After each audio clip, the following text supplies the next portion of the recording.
अच्छा हाँ, मैंने आपसे कल बोला था कि थोड़ा सा मैं आपको एलिमेंट्री ट्रांसफॉर्मेशन के बारे में बता दूंगा, थोड़ा आइडिया दे दूंगा कि क्या क्या चेंज होता है, क्या क्या चेंज नहीं होता। तो मैंने एक टेबल आपके लिए बना रखी है, अगर आप देखें तो देखो मैंने आपके लिए एक टेबल बना रखी है। तो आई होप सभी को ये टेबल दिख रही है। एक बार कमेंट सेक्शन में यार कंफर्म कर दो, क्या सबको ये टेबल दिख रही है? कंट्रोल सिस्टम का यार देखते हैं ना, कंट्रोल सिस्टम का देखते हैं। अगर पंकज सर ठीक हो जाते हैं तब तक, so he will continue control system as soon as possible. Okay, तो आई होप ये टेबल सभी को दिख रही है। ठीक है, तो ये देखो एक सिंगल अगर आप टेबल याद कर लोगे ना, तो आपका सारा का सारा कन्फ्यूजन यहीं से दूर हो जाएगा। देखो फर्स्ट में क्या बोल रहे हैं कि अगर आप किन्हीं भी दो रोज को इंटरचेंज करते हो तो मैट्रिक्स में चेंज, ऑब्वियसली जब दोनों रोज डिफरेंट हो जाएंगे तो मैट्रिक्स बदल जाएगा। डिटर्मिनेंट में change, rank will not change, है ना।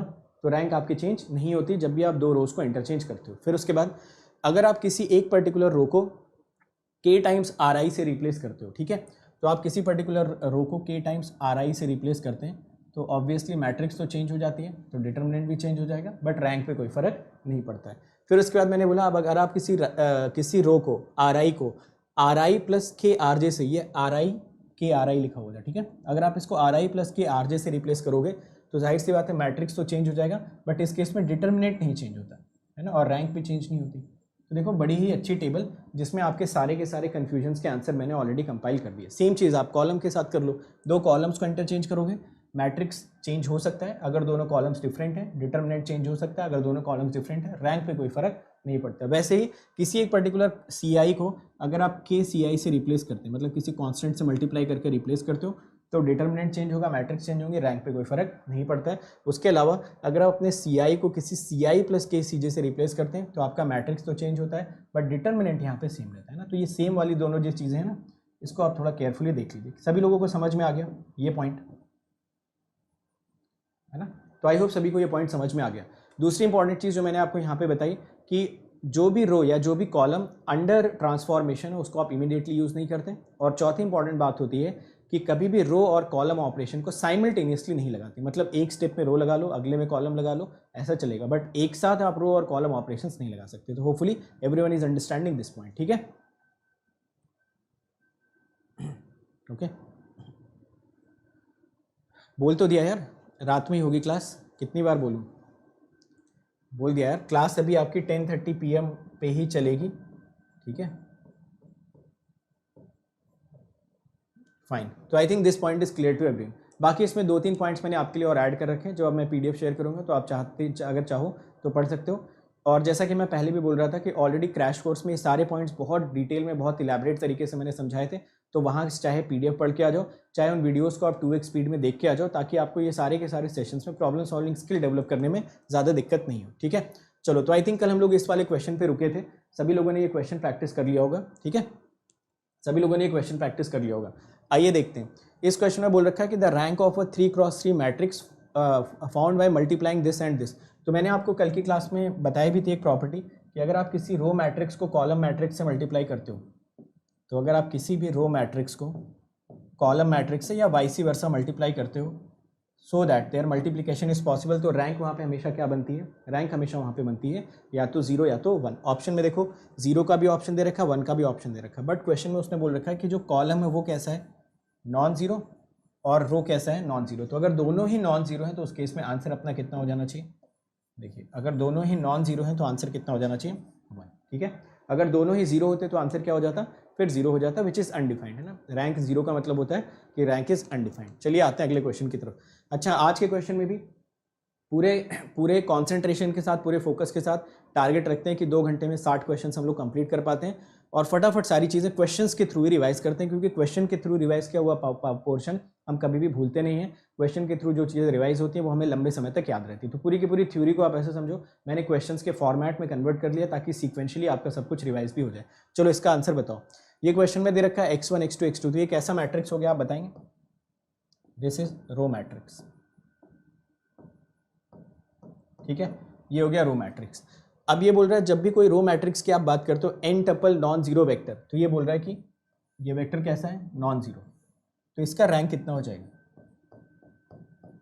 1। और आपको पता ही होता है कि रैंक अगर आपको निकालना होता है x इंटू एक्स ट्रांसपोज का, तो हमेशा x के बराबर होता है, ठीक है। किसी भी अगर आप मैट्रिक्स का रैंक निकालते हो तो rank of A is always equal to rank of A into A transpose, ये भी काफ़ी पॉपुलर एक प्रॉपर्टी होती है रैंक की, which is used many a times.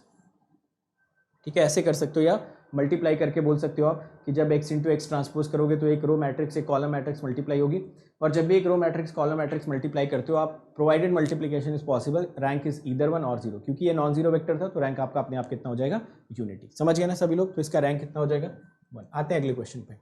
इस क्वेश्चन को देखिए और इसका आंसर बताइए। तो इसमें वही वाली प्रॉपर्टी लगा देना, a इंटू ए ट्रांसपोज करो तो आप चेक करोगे कि a इंटू ए ट्रांसपोज करने से आपको b मिल जाएगा। होपफुली एवरीवन हैज चेक कि जब भी आप a इंटू ए ट्रांसपोज करोगे, चेक करना a को जब आई ट्रांसपोज से मल्टीप्लाई करोगे तो आपको मिलने वाला है b। आइए चेक करके देखते हैं। देखिए यहाँ पे ये था पी क्यू आर एस, ठीक है, इसको मल्टीप्लाई करोगे पी आर क्यू एस।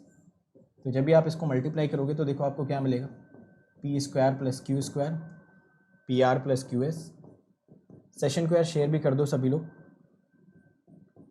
तो ये भी हो गया आपका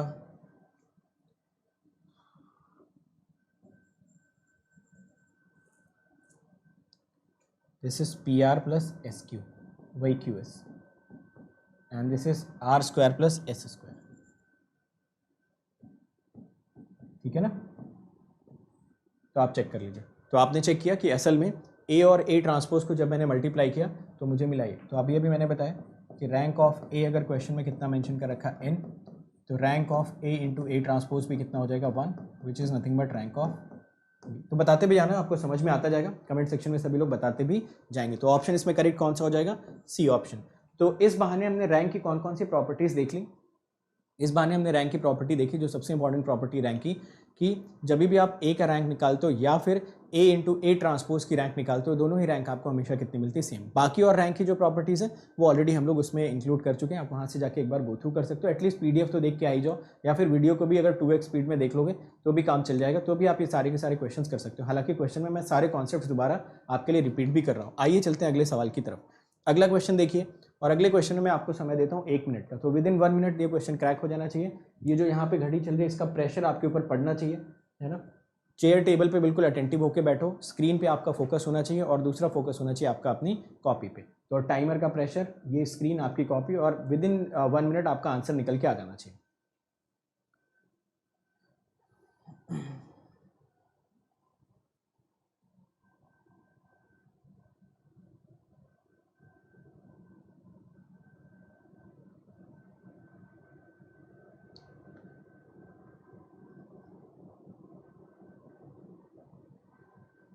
ये ए आई जे जो दे रखा है ना, ये दे रखा I into J, it is I into J, ठीक है।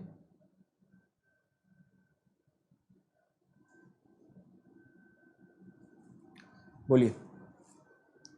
तो देखो, जब आप यहाँ पे आई इंटू जे करोगे तो आप सभी लोगों को दिखना चाहिए कि जब मैं आई और जे को मल्टीप्लाई करूँगा तो देखिए कैसा दिखेगा आपको, A11 A12 A21 A22। अगर मैं इस लॉजिक से आंसर लिखना चाहता हूँ तो ये बोल रहा है इंडेक्स का आपको करना मल्टीप्लिकेशन। इंडेक्स का मल्टीप्लिकेशन मतलब 1 इंटू 1, और यहाँ पे इंडेक्स का मल्टीप्लिकेशन मतलब 1 इंटू 2, यहाँ पे 2 इंटू 2, यहाँ पे 2 इंटू 4। तो आप देख पा रहे हो कि इस केस में फर्स्ट वाली रो और सेकंड वाली रो एक दूसरे के प्रोपोर्शनल है। मैंने बोला था आपको कल की क्लास में कि अगर सारे ही रोज प्रोपोर्शनल होते हैं तो उस केस में रैंक आपका हमेशा कितना हो जाता है, यूनिटी। तो ये जस्ट मैंने 2x2 आपको समझाने के लिए बताया। आप चाहते तो 3x3 के लिए करके देख लो, 4x4 के लिए करके देख लो, या फिर किसी भी क्रॉस को करके देख लो। आपको हमेशा सारे के सारे रोज प्रोपोर्शनल दिखेंगे, और अगर सारे के सारे रोज प्रोपोर्शनल है तो उस केस में रैंक बाय डिफॉल्ट आपका कितना हो जाता है, यूनिटी। तो ये सारे ही आपके एग्जाम के क्वेश्चन हैं जो अलग अलग ब्रांचेस में अलग अलग समय पे पूछे गए हैं, जो कि आप देख सकते हो कि क्वेश्चन को इतना हाई फाई नहीं आता, कुछ बेसिक प्रॉपर्टीज लगा के वो आपसे क्वेश्चन कैलकुलेट करवाता है। ठीक है, आइए चलते हैं अगले सवाल की तरफ। क्वेश्चन देखिए और आंसर बताइए। क्वेश्चन देखिए, फटाफट आंसर करते हो यार। जैसा कि मैं बोल रहा हूँ आपको, दोनों चीज़ें देखो, आंसर बताओ। बोल रहे हैं कि अच्छा ये तो प्रॉपर्टी मैंने बता दी अभी आपको, तो इसका आंसर बता दो यार।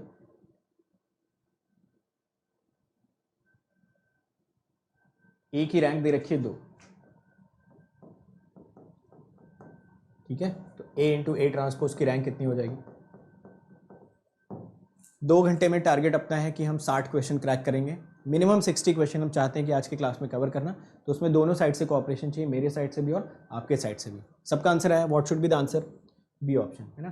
तो मैथ्स के क्वेश्चन मतलब अगर आप रिलैक्स माइंड से बैठे हो, 13 नंबर का मैथ पूछा गया ना, तो 10 नंबर तो आप ऐसे ही आंसर कर दोगे। 3 नंबर तो चलो ठीक है, वो हमारे दिन पे डिपेंड करता है, दिन अच्छा है दिन बुरा है। अगर 10 नंबर मैथमेटिक्स में मतलब आपके कहीं नहीं गए हैं, अगर आप सिर्फ और सिर्फ क्रैश कोर्स अटेंड कर लेते हो और ये पूरी की पूरी प्रॉब्लम सीरीज को जस्ट गो थ्रू कर लेते हो, सारे के सारे 10 नंबर आपके एग्जाम में रखे हुए हैं। ठीक है, चलो अगले सवाल पे। ये क्वेश्चन करिए, इसका आंसर बताइए। इसके लिए मैं आपको दे देता हूँ 90 सेकेंड्स। ठीक है, तो इसके लिए ले लो 90 सेकेंड्स यार। तो इसमें थोड़ी बहुत कैलकुलेशन उसने डाल दी, P दे दिया, Q दे दिया, बोल रहा है 2 मैट्रिसेस हैं, in the rank of P plus Q। तब तक आप आंसर निकालिए, तब तक एटलीस्ट मैं P और Q को ऐड करके लिख लेता हूँ। ठीक है, A multiplied by A transpose exist. कल मैंने बताया था ना, कल आपको मैंने बताया था, किस केस की बात कर रहा हूँ, लास्ट केस में। लास्ट केस में इसीलिए तो A transpose into A mention कर रखा है ना। A ट्रांसपोज आपका कितना हो जाएगा, 3x4, और A आपका कितना हो जाएगा, 4x3। ठीक है, अच्छा यहाँ पे जो मैंने लिखा है इसकी बात कर रहे हो, हाँ इसको करेक्ट कर लो। ठीक है, ओके, उससे कोई फर्क नहीं पड़ता, आप समझ गए मतलब मैं बताना क्या चाह रहा था। चलिए नेक्स्ट, तब तक मैं इसको ऐड करके लिख लेता हूँ। देखिए 0 -1 -2, तो ये तो 3x3 बन गया ना। तो ये तो बताना काफ़ी इजी होना चाहिए, आई होप। 8 9 13, दिस इज 8 8 8, ऐसा कुछ है। ठीक है, इसका बाय द वे अगर हम लोग डिटर्मिनेंट कैलकुलेट करना चाहते हैं, इसमें से इसको सब्ट्रैक्ट कर दो, ये बन जाएगा 0, यहाँ पे बचेगा 8, दिस 0, तो इसका तो डिटर्मिनेंट ही 0 आ रहा है। निकाल लोगे ना इसका डिटर्मिनेंट, तो इसका डिटर्मिनेंट आ रहा है 0। जैसे इसका डिटर्मिनेंट आपको 0 मिला, इमीडिएट आप यहाँ से क्या बता सकते हो, जैसे आपको डिटर्मिनेंट 0 मिला, आप ये बताओगे कि कम से कम इसकी रैंक 3 तो नहीं हो सकती, है ना। आप बोलोगे इसकी रैंक 3 तो नहीं हो सकती, 3 से हमेशा कम होनी चाहिए। जब भी आपके पास कोई n क्रॉस n का स्क्वायर मैट्रिक्स होता है और उसका डिटर्मिनेंट 0 हो, तो आप सबसे पहला जो वहाँ पे कमेंट देते हो वो ये देते हो कि इसकी रैंक कभी भी n नहीं हो सकती, that is for sure, n से कम हो सकती। तो अभी आप क्या करोगे, अभी आप इसका मतलब आप ये करोगे कि अब आप जो 3x3 से छोटे माइनर्स हैं उनको ढूंढने की कोशिश करोगे। किसी भी मैट्रिक्स के n क्रॉस n के डिटर्मिनेंट 0 होने का मतलब ये है कि जो हाईएस्ट ऑर्डर माइनर था n क्रॉस n का, वो हाईएस्ट ऑर्डर माइनर हो चुका है 0। यहाँ पे जो हाईएस्ट ऑर्डर माइनर था 3x3 का, वो आपका हो चुका है 0। हाईएस्ट ऑर्डर माइनर को आपने 0 कर दिया, या फिर आपने बोल दिया कि रैंक आपकी 3 से कम है। तो अब आप किसी भी 2x2 के माइनर को चेक करिए, ये रहा एक 2x2 का माइनर और सभी को देख रहा है it is not equal to 0। तो यहाँ से इसकी रैंक कितनी हो जाएगी, आ रहा है ना सभी इसको समझ में। तो मैं आपके लिए एक बार कॉन्सेप्ट दोबारा समराइज कर देता हूँ, फिर से सुन लीजिए। अगर आपके पास कोई स्क्वायर मैट्रिक्स है और स्क्वायर मैट्रिक्स का डिटर्मिनेंट 0 हो जाता है, तो आप बोलोगे जो रैंक आएगी वो हमेशा n से कम आनी चाहिए। उसके बाद आप n-1 ऑर्डर के सारे माइनर्स को चेक करोगे, अगर सारे माइनर 0 हो जाते हैं तो आप बोलोगे रैंक अब मेरी n-1 नहीं हो सकती। फिर आप n-2 के माइनर्स को चेक करोगे and so on. For example, अगर आपके पास 3x3 का मैट्रिक्स दे रखा है और आपने उसका डिटर्मिनेंट कैलकुलेट करके 0 कर दिया, तो आप बोलेंगे जो हाईएस्ट ऑर्डर माइनर था which was minor of order 3, it was 0। तो आप 2x2 के सारे माइनर्स को चेक करेंगे, अगर सारे ही माइनर 0 आ जाते हैं, फिर आप बोलोगे कि रैंक मेरी 2 नहीं हो सकती, तो फिर रैंक आपकी 1 हो जाएगी। तो एक जनरल प्रोसेस होता है, इसका पूरा फ्लो चार्ट हमने बनाया था, समझा था। आई hope you remember all those things, correct. चलिए समझ आए। सेकेंड रो 8 9 10, ठीक है, rest is fine I think. चलिए अगले क्वेश्चन की तरफ बढ़ते हैं। नेक्स्ट क्वेश्चन ये रहा आपका अगला क्वेश्चन। अच्छा देखो, मैंने ना इसके इनके आइगन वैल्यूज़, आइगन वेक्टर्स के और बहुत सारे क्वेश्चन है स्पेशल क्लास में भी करवा रखे हैं। तो अगर आपको और ज़्यादा नंबर ऑफ क्वेश्चंस चाहिए, हालांकि ये सफिशिएंट है, these are more than sufficient, but अगर आपको लगता है और भी क्वेश्चन चाहिए तो आप स्पेशल क्लास में भी जाके देख सकते हो। चलो ये क्वेश्चन देखो और इसका आंसर बताओ।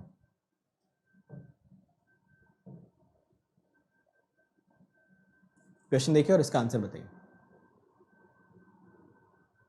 हाँ, MSQ क्वेश्चन में मेंशन किया रहेगा, बिल्कुल बिल्कुल मेंशन किया रहेगा। अगर आप IIT JEE का पेपर देखोगे ना, अगर आप IIT JEE का पेपर देखोगे तो वहाँ पे अलग से मेंशन किया रहता है कि कौन से क्वेश्चंस आपके MSQ की कैटेगरी में है, कौन से क्वेश्चन MSQ की कैटेगरी में नहीं। इस सवाल के लिए आपके पास है 90 सेकेंड्स, ठीक है। तो 90 सेकेंड्स ये क्वेश्चन है आपके लिए। हाँ फटाफट लगाते जाओ यार, फटाफट लगाते जाओ। रो इंटरचेंज करने से रैंक नहीं बदलती है, रो इंटरचेंज करने से, अभी मैंने टेबल बना के दिया यार जयदीप, ये टेबल देखो ना, ये टेबल मैंने आपको बना के दे रखी है, ये देखिए, इसीलिए मैंने ये टेबल दी क्योंकि इस पर बहुत ज़्यादा कन्फ्यूजन है ना। तो क्रैश कोर्स में तो मैंने बहुत डिटेल में इसको समझाया भी है, यहाँ पे जस्ट मैंने आपको समरी बता दी ताकि आपको ये याद रहे कब क्या होगा, ठीक है, कौन से ऑपरेशन से क्या चीज़ें चेंज होगी और कौन सी चीज़ें चेंज नहीं होंगी, करेक्ट। चलो आते हैं इस क्वेश्चन पे। तो यार सभी लोग इसका आंसर बताइए। आई होप 90 सेकेंड्स का जो टाइम है that is sufficient for you, है ना। टारगेट भूलना नहीं है, टारगेट है आज का अपना मिनिमम 60 क्वेश्चंस, ठीक है। तो 100 मिनट्स में 60 क्वेश्चन हमको लगा के जाने हैं, और उसमें सारे एग्जाम के क्वेश्चंस हैं, एग्जाम के अलावा भी क्वेश्चंस हैं, बहुत सारे क्वेश्चंस मैंने इस तरीके से इंक्लूड किए ताकि वो आपके रिवीजन के प्रोसेस को बिल्कुल स्मूथ बना पाए। तो आप देख भी पाओगे कि स्टेप बाय स्टेप आपको कंसेप्चुअल क्वेश्चंस मिलते चले जा रहे हैं, और इस बहाने आपको पूरा का पूरा मैथमेटिक्स रिवाइज भी हो जा रहा है, ठीक है ना। ठीक है, चलिए आइए देखते हैं।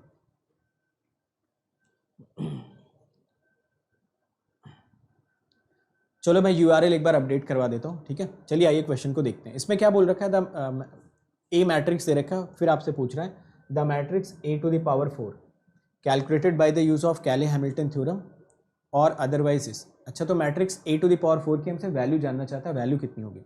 तो देखो आप ऐसे क्वेश्चंस में क्या किया करो, ऑब्वियसली ऐसे क्वेश्चंस को करने का एक सिंपल सा तरीका ये हो सकता है कि क्यों ना हम इसकी सारी की सारी आइगन वैल्यूज़ को कैलकुलेट कर लें।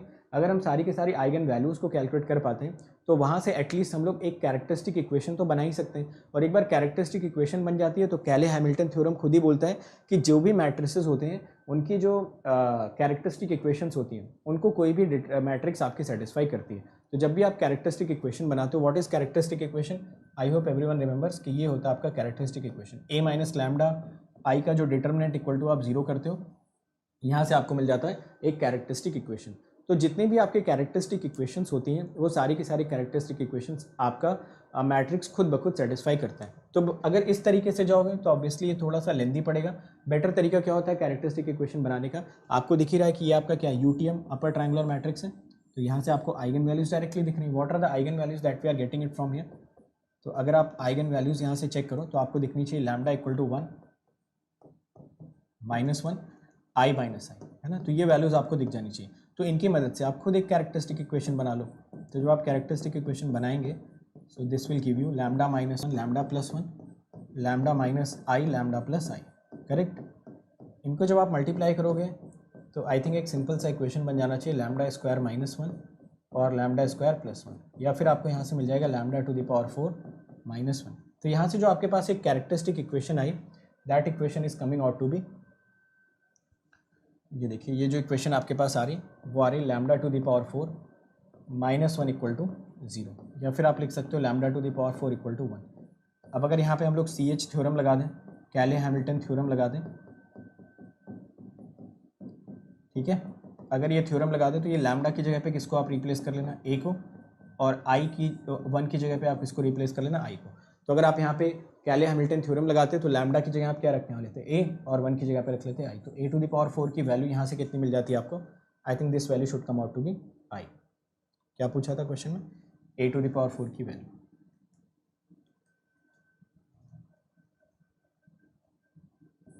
It is coming out to be I, ठीक है, समझ आ गया ना। तो हाँ, A टू द पावर 4 की वैल्यू I बोलेंगे, लैम्डा टू द पावर 4 की वैल्यू 1 बोलेंगे। चलिए चलते हैं अगले सवाल की तरफ। तो ये रहा आपका अगला सवाल। इसका भी मैंने आपको ऑलरेडी डिस्कशन बता रखा है, जिनको पता है वो बताएंगे, जिनको नहीं पता है उनको मैं बताता हूँ थोड़ी ही देर में, ठीक है। तो जिनको आंसर पता है वो डायरेक्ट शॉर्टकट से आंसर बताएंगे, जिनको शॉर्टकट नहीं पता 1 मिनट का वेट करिए, विद इन 1 मिनट मैं आपको शॉर्टकट बताने वाला हूँ। टाइमर आपका चल रहा है, 60 सेकेंड्स के अंदर अंदर आपको आंसर करना है, ठीक है। कौन है, जयदीप। जयदीप यार क्वेश्चन ही पूछते रहोगे या पढ़ोगे भी, पढ़ भी लो। मैथ्स आपका चलेगा आई थिंक 17 तक चलना चाहिए, ठीक है, 17 तक will try to finish this math. तो आपने काफ़ी सारे सवाल पूछ लिए, अब आप मुझे जवाब भी दीजिए।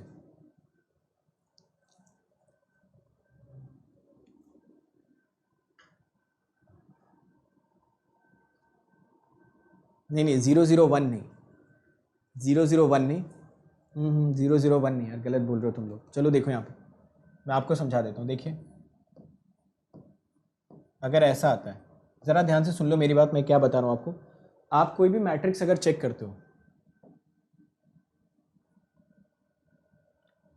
अगर आप कोई भी मैट्रिक्स चेक करते हो, ठीक है, देखो इसमें कितने रोज कॉमन है, 2 रोज कॉमन दिख रहे हैं ना। जब भी n रोज कॉमन होते हैं तो n-1 आइगन वैल्यू 0 होती है। मतलब यहाँ पे मैंने देखा कि एक ये रो थी, दूसरी ये रो थी, ये दोनों रो कॉमन थी, इसका मतलब एक आइगन वैल्यू होगी 0, तो 1 eigen value will be 0 for sure, और another eigen value will be 1 + 1, ठीक है। तो दूसरी आइगन वैल्यू हो जाएगी 2, चाहो तो आप निकाल के चेक कर लेना। एक तीसरा एग्जाम्पल लेके देखते हैं। सपोज मैं लेता हूँ 1 1 1 1 1 1, तो यहाँ पे 3 रोज क्या थे कॉमन, 3 रोज कॉमन है, मतलब 2 आइगन वैल्यूज होंगे 0, तीसरी आइगन वैल्यू कितनी हो जाएगी 1 + 1 + 1। ऐसा तभी करना ना जब सारे एलिमेंट्स 1 हो, किसी के लिए भी मत कर देना, किसी के लिए भी ये प्रॉपर्टी वैलिड नहीं होती है। ऊपर वाली जो प्रॉपर्टी है, जो आइगन वैल्यू 0 वाली है, वो हम लोग हमेशा लगा सकते हैं जब आपके नंबर ऑफ रोज आइडेंटिकल होते हैं। तो किसी भी मैट्रिक्स में अगर नंबर ऑफ रोज आइडेंटिकल है, n number of rose identical है, तो n-1 आइगन वैल्यू 0 होती हैं। बट जो रिमेनिंग आइगन वैल्यूज होती हैं उनकी वैल्यू डायरेक्टली आप तभी निकाल सकते हो जब सारे एलिमेंट्स 1 हो, अदरवाइज फिर आपको आइगन वैल्यू के बेसिक कैलकुलेशन के पास जाना पड़ेगा। वैसे इसका आंसर बता दो यार, तो इसका आंसर सभी लोग फटाफट बता दीजिए। इसका मतलब पीडीएफ वगैरह रिवाइज नहीं करके क्या रहे हो, थोड़ा बहुत देख लो यार, पीडीएफ थोड़ा सा देख लिया करो, या तो कोशिश करो वीडियो को ही देख लो 2x स्पीड में टाइम निकाल के, मतलब फॉरवर्ड कर करके काम की चीज़ देख लो, थोड़ा शॉर्ट नोट्स जल्दी से बना लो ताकि क्लास में थोड़ा और मज़ा आ जाए। हालांकि मैं सारी चीज़ें तो बता ही रहा हूँ आपको। यहाँ पे आंसर बताओ 0 0 0 और सबको जोड़ देना 4। समझ आ गया ना सभी को ये कॉन्सेप्ट? तो ये कॉन्सेप्ट आपका एक बड़ा ही इंपॉर्टेंट कॉन्सेप्ट होता है। ध्यान से सुनना, मैं 2 चीज़ें आपको बता रहा हूँ। पहला पॉइंट मैंने ये बोला कि कोई भी मैट्रिक्स हो, नो मैटर व्हाट, कोई भी मैट्रिक्स हो, उसमें 1 लिखा हो, उसमें 2 लिखा हो, उसमें 3 लिखा हो, कुछ भी लिखा हो अंदर, अगर किसी भी मैट्रिक्स में n रोज आइडेंटिकल हैं तो n-1 आइगन वैल्यूज आपकी 0 होंगी। बाकी बची कुछ आइगन वैल्यूज पे कमेंट कर पाना उतना आसान नहीं है। बट अगर सारे ही एलिमेंट्स 1 हो जाते हैं, इसका मतलब n क्रॉस n में अगर सारे एलिमेंट्स 1 है तो n-1 आइगन वैल्यू 0 हो जाएंगी, और जो आपका लास्ट वाला आइगन वैल्यू बचेगा उसमें सारे के सारे वंस को आप आपस में सम कर देना। समझ आ गया ना सभी लोगों को? फाइन। तो अब इसका आंसर बता दो डायरेक्ट। 3 थे तो आपने बोला कि 2 तो जीरोज हो जाएंगे और एक आंसर हो जाएगा, एक आंसर आपको मिलेगा 3। तो करेक्ट आइगन वैल्यूज आएंगे 0 0 3। समझ गए ना? याद आ गया ना सारा का सारा कॉन्सेप्ट? ऐसा कोई डिस्कस किया था हम लोगों ने, जिन्होंने नहीं अटेंड किया था उनको फर्स्ट टाइम में ही समझ आ जाना चाहिए कि इसमें ऐसा कोई रॉकेट साइंस तो है नहीं। बड़ी सिंपल सी डेफिनेशन मैंने आपको बता दिया, आप याद रखना। गलती क्या नहीं करेंगे, सपोज ऐसा कुछ दे रखा है आपको, ज़रा ध्यान से सुनना मेरी बात को। मान लो ऐसा कुछ दे रखा है 1 2 2 1 1 2 2 1 4 3 2 9, कुछ ऐसा दिया है। तो यहाँ से देखो एटलीस्ट आप एक चीज़ ज़रूर बोल सकते हो, यहाँ से सिर्फ एक ही चीज़ आप बोल सकते हो, वो ये कि 2 आइगन वैल्यूज़ क्या होंगी 0 और 0, सॉरी एक आइगन वैल्यू आपकी क्या होगी 0, क्योंकि यहाँ पे देखो कितने रोज आइडेंटिकल थे, 2 रोज है ना। तो ये रो और ये रो आइडेंटिकल थे, इसका मतलब इससे एक कम कर लो, 2 - 1 हो गया 1, तो एक आइगन वैल्यू हुई 0। अब बाकी दो जो आइगन वैल्यूज आएंगी, ये स्क्वायर मैट्रिक्स कर लो यार इसको,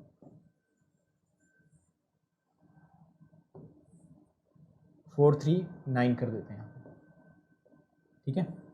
चलिए, तो अगर आप यहाँ पे देखो तो मैंने बोला एक आइगन वैल्यू आपको 0 मिलेगी, बाकी जो 2 आइगन वैल्यूज होंगी ना उन पे कुछ कमेंट कर पाना बहुत मुश्किल, पता नहीं 0 भी हो सकते हैं, नॉन 0 भी हो सकते हैं, वी डोंट नो। तो उसके बारे में कोई कमेंट स्ट्रेट फॉरवर्ड आप नहीं कर सकते। तो कितने लोगों को ये कॉन्सेप्ट समझ में आ गया? कितने लोगों को ये लॉजिक समझ में आ गया कि अगर आपके पास एक स्क्वायर मैट्रिक्स दे रखी है n क्रॉस n की, अगर उसमें n रोज आइडेंटिकल है तो सिर्फ इतना बोल सकते हो आप कि मेरा n-1 number of eigen value 0 हो जाएंगे, बाकी सारी आइगन वैल्यूज क्या होंगी उनके बारे में कुछ भी कमेंट आप नहीं दे सकते हो। ये भी नहीं बता सकते हो कि वो 0 होंगी या नॉन 0 होंगी, इस पर भी कोई कमेंट सीधा सीधा नहीं कर सकते। वो कैलकुलेशन के बाद ही थोड़ी सी सिचुएशन क्लियर होगी, उसके बाद ही हम कोई कमेंट उस पर कर सकते हैं। बट ये चीज़ आसान तब हो जाती है जब सारे ही एलिमेंट्स 1 हो जाते हैं। तो अगर सारे एलिमेंट्स 1 होते तो सिचुएशन अपने लिए थोड़ी सी ईजी हो जाती है। समझ आ गया ना सभी लोगों को? चलिए आते हैं अगले सवाल की तरफ।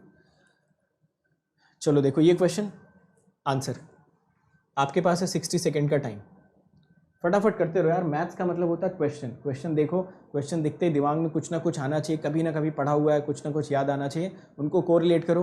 गलत आंसर आए कोई बात नहीं, थोड़ी देर में हम लोग हैबिट में आ जाएंगे, है ना। 2-3 क्वेश्चन करेंगे, अभी अपने आप हैबिट बन जाएगी, आइगन वैल्यू आइगन वेक्टर के क्वेश्चन बहुत ही स्मूथली होने लगेंगे।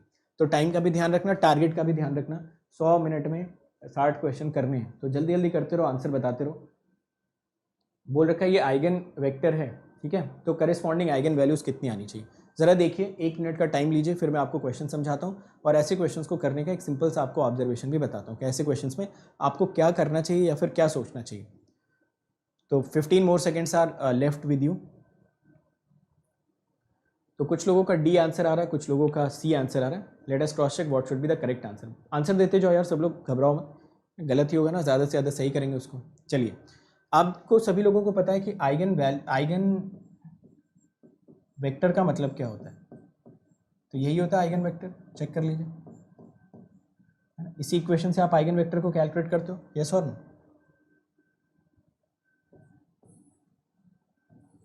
तो आपके पास ये एक मैट्रिक्स की इक्वेशन आती है और इसकी मदद से आप आइगन वैल्यूज़ को या फिर आइगन वेक्टर को कैलकुलेट करते हो। तो देखो, दो तरीके होते हैं कैलकुलेट करने के। एक तो तरीका क्या है, जो आपका बेसिक मेथड होता है, रूटीन मेथड होता है, कि आप क्या करिए, इस वाले मैट्रिक्स से सारी की सारी आइगन वैल्यूज़ कैलकुलेट कर लो, λ1, λ2, λ3। λ1 के करस्पॉन्डिंग इस इक्वेशन को सॉल्व करो और आप निकाल लो एक आइगन वेक्टर x1। सिमिलरली λ2 के करस्पॉन्डिंग इस इक्वेशन को सॉल्व कर लो और आप कैलकुलेट कर लो एक आइगन वेक्टर x2। λ3 के करस्पॉन्डिंग इस इक्वेशन को सॉल्व कर लो और आइडेंटिफाई कर लो एक आइगन वेक्टर x3, और उसके बाद अपने एक गिवन सेट ऑफ क्वेश्चन में करेक्ट आंसर को चूज कर लो। तो कभी कभी हम लोग ये इक्वेशन सॉल्व करते हैं, कभी कभी हम लोग ये इक्वेशन सॉल्व कर लेते हैं, ठीक है ना। तो ये बेसिक आइडिया तो सबको याद आ गया ना कि कैसे हम लोग कैलकुलेट करते थे। तो आई थिंक सबको ये बेसिक आइडिया क्लियर हो गया कि हमारा आइगन वेक्टर की कैलकुलेशन कैसे होती थी। बट जो हमें ऑब्जेक्टिव क्वेश्चंस करने होते हैं तो हमारे पास इतना टाइम नहीं होता। हम डायरेक्टली क्या करते हैं, मोस्टली ऐसे क्वेश्चंस को ऑप्शन की मदद से जज करने की कोशिश करते हैं। हम चाहते हैं कि यहाँ पे ये जो ax = λx वाली कैलकुलेशन है, ये कैलकुलेशन बहुत तरीके से हो जाए ताकि एटलीस्ट हमें यहाँ वाला x और यहाँ वाला x कॉमन दिखे और यहाँ से मुझे कुछ लैम्डा बाहर आता हुआ दिखना चाहिए। तो ये हमारा एक बेसिक सोचने का तरीका होता है। a यहाँ पे चेक करिए ज़रा, आपको कितना मेंशन कर रखा है। a अगर हम लिखें तो -2 2 1 2 -1, और ये मेंशन कर रखा है 2 1 -2 -3 -6 0। ठीक है, किसी किसी क्वेश्चन में हो सकता है डेटा भी थोड़ा बहुत गलत दे रखा हो, तो अगर किसी क्वेश्चन में आंसर नहीं आए तो घबराना मत, शायद टाइपिस्ट से मिसप्रिंट भी हो सकती है। ये क्वेश्चन में आपको दे रखा है आइगन वेक्टर, तो ये x की वैल्यू मेंशन कर रखी है, ये a की वैल्यू मेंशन कर रखी है। मैं यहाँ से एक्सपेक्ट करूँगा कि जब इसकी वैल्यू कैलकुलेट हो तो मुझे कुछ इसी फॉर्मेट में वापस से मिल जानी चाहिए। ठीक है, ज़रा इनकी वैल्यू कैलकुलेट करिए। देखो, -2 4 और -2 4 3, तो यहाँ पे तो मिल गया 5, यहाँ पे मिल रहा है 5। यहाँ से कैलकुलेट करिए 2 2 4 6 10, यहाँ से मिल गया 10। यहाँ से कैलकुलेट करिए -1 -4 -5, ये मिला। ठीक है, तो आपने सिंपली क्या, ये LHS कैलकुलेट किया। You are calculating. ऐसे क्वेश्चंस को ना करने का यही तरीका होता है। ऐसे अभी बहुत सारे क्वेश्चन आप करोगे भी ना, तो ऐसा नहीं कि ये पहला क्वेश्चन आपके लिए, ऐसे बहुत सारे क्वेश्चन अभी आपको मिलने वाले हैं और सारे क्वेश्चंस में हम लोग यही सेम अप्रोच लगा के ऑप्शन को चेक करेंगे। अब जरा देखो, जब आपने LHS कैलकुलेट किया आपको ये वैल्यू मिल गई। यहाँ से देखो 5 कॉमन लेते ही क्या हमारा डिजायर्ड फॉर्मेट हमको मिल रहा है या नहीं। तो जैसे ही आप यहाँ से 5 कॉमन लोगे आपको अपना डिजायर्ड फॉर्मेट मिल गया 1 2 -1। तो ये अगर a का काम कर रहा था, ये अगर x का काम कर रहा था, तो ये भी बिल्कुल x जैसा दिख रहा है, तो ऑब्वियसली ये क्या हो जाएगा आपके लिए, है ना। तो ऐसे क्वेश्चंस को करने का हमेशा यही तरीका होता है। क्वेश्चन में a दे रखा होगा या फिर ऑप्शंस में x दे रखा होगा। ठीक है, तो हमेशा आप घूम फिर के क्या करो, मल्टीप्लिकेशन वाले एस्पेक्ट के थ्रू जाओ, तो आपको कैलकुलेशन थोड़ी सी जल्दी हो जाएगी और थोड़ी सी आसानी से हो जाएगी। तो हमेशा ऐसे क्वेश्चंस में आप ax = λx लिखिए। ax = λx आप जब भी लिखेंगे उस केस में सिंपली आप ये बार बार ax को कैलकुलेट करो और एक्सपेक्ट करो इससे कि यहाँ पे x आपको फिर से दिख जाएगा after taking out this lambda as common. तो कुछ लैम्डा जैसा कॉमन लेने के बाद आपको यही एक्सप्रेशन बिल्कुल बराबर जैसा दिख जाना चाहिए। ठीक है, तो आंसर क्या हो गया, 5, है ना। प्रोसेस कितने लोगों को समझ में आ गया है, एक बार कमेंट सेक्शन में कंफर्म कर लीजिए।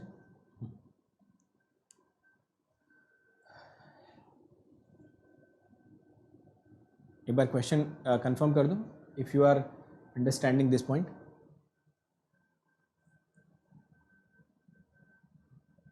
ठीक है, चलो अगले क्वेश्चन पे आते हैं। चलो ये क्वेश्चन तो यार आपका फेवरेट क्वेश्चन, जल्दी से आंसर बता दो इस क्वेश्चन का। तो जल्दी से इसका आंसर बता दीजिए सभी लोग। Obtain the eigen value of the matrix, ये मैट्रिक्स आपको दे रखी है, ठीक है, और आइगन वैल्यू पूछ रहा है, तो सभी को दिख रहा होगा ये UTM है ना। तो ये तो बिल्कुल बेकार क्वेश्चन, बिल्कुल फालतू क्वेश्चन, ये सभी लोग बता पाएंगे।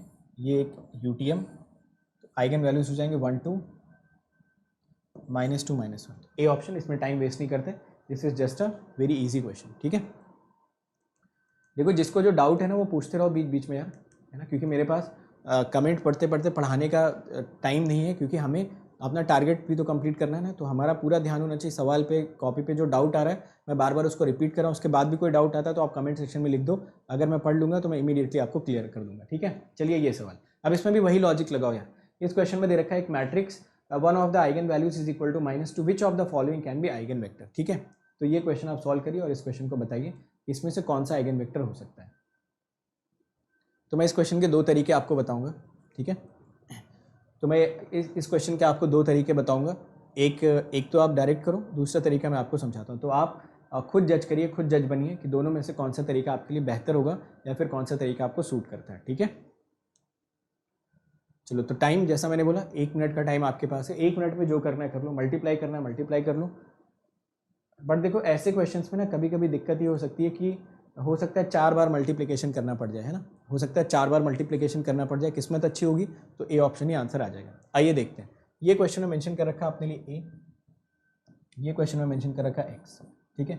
आइए कैलकुलेट करते हैं A x equal to lambda x की कहानी, है ना। अब मैं ये ब्रैकेट वगैरह नहीं लगा रहा हूँ, है ना, उतनी क्लैरिटी से नहीं लिखते, बट अगेन आपके दिमाग में चलना चाहिए कि ए भी मैट्रिक्स है, एक्स भी मैट्रिक्स है, लैम्डा कोई स्केलर है और एक्स आपका क्या है, अगेन एक मैट्रिक्स है, ठीक है। चलिए, तो हम लोग सपोज ये पहला वाला एक्स पिक कर लेते हैं, तो मैं ये मैट्रिक्स क्यों ना यहीं पे कर लें, इस चीज़ को यहाँ से हटाते हैं, ठीक है। कॉपी पेस्ट का टाइम भी बच जाएगा अपना। देखिए, तो ये 3 -2 2 0 -2 1 0 0 1, तो जितने भी ट्रिक्स हम लोग डिस्कस करते जा रहे हैं ना उनको जस्ट आप यूज़ करते जाओ गिवन क्वेश्चंस में। तो हम यहाँ से एक एक्स उठा लेते हैं, 3 -2 1, ठीक है, और मल्टीप्लाई करते हैं। तो मल्टीप्लाई करके देखिए आपको क्या मिलता है। जब आप मल्टीप्लिकेशन करोगे तो 9 और 4 13 2 15, यहाँ पे आपको मिल गया 15। आइगन वैल्यूज मेंशन कर रखा है क्या क्वेश्चन में?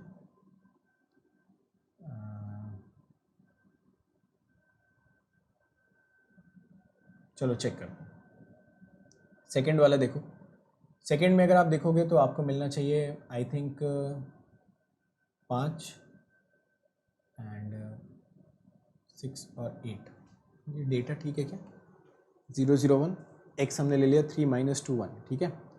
तो ये आपको मिल गया 9 14 15, ठीक है, और ये आपको मिल गया 4 और 1 5, और लास्ट वाले में मिल गया 1। आई थिंक यही मिल रहा है, एक बार आप सभी लोग चेक करके बताएंगे, ठीक है। चलो, तो ए ऑप्शन हमने चेक किया। ए ऑप्शन में आपको दिख रहा होगा कि पहली चीज़ तो उसने क्वेश्चन में पूछ क्या रखा है कि one of the eigen values equal to -2। जरा ध्यान से क्वेश्चन को पढ़ना, क्वेश्चन में बोल क्या रहा है।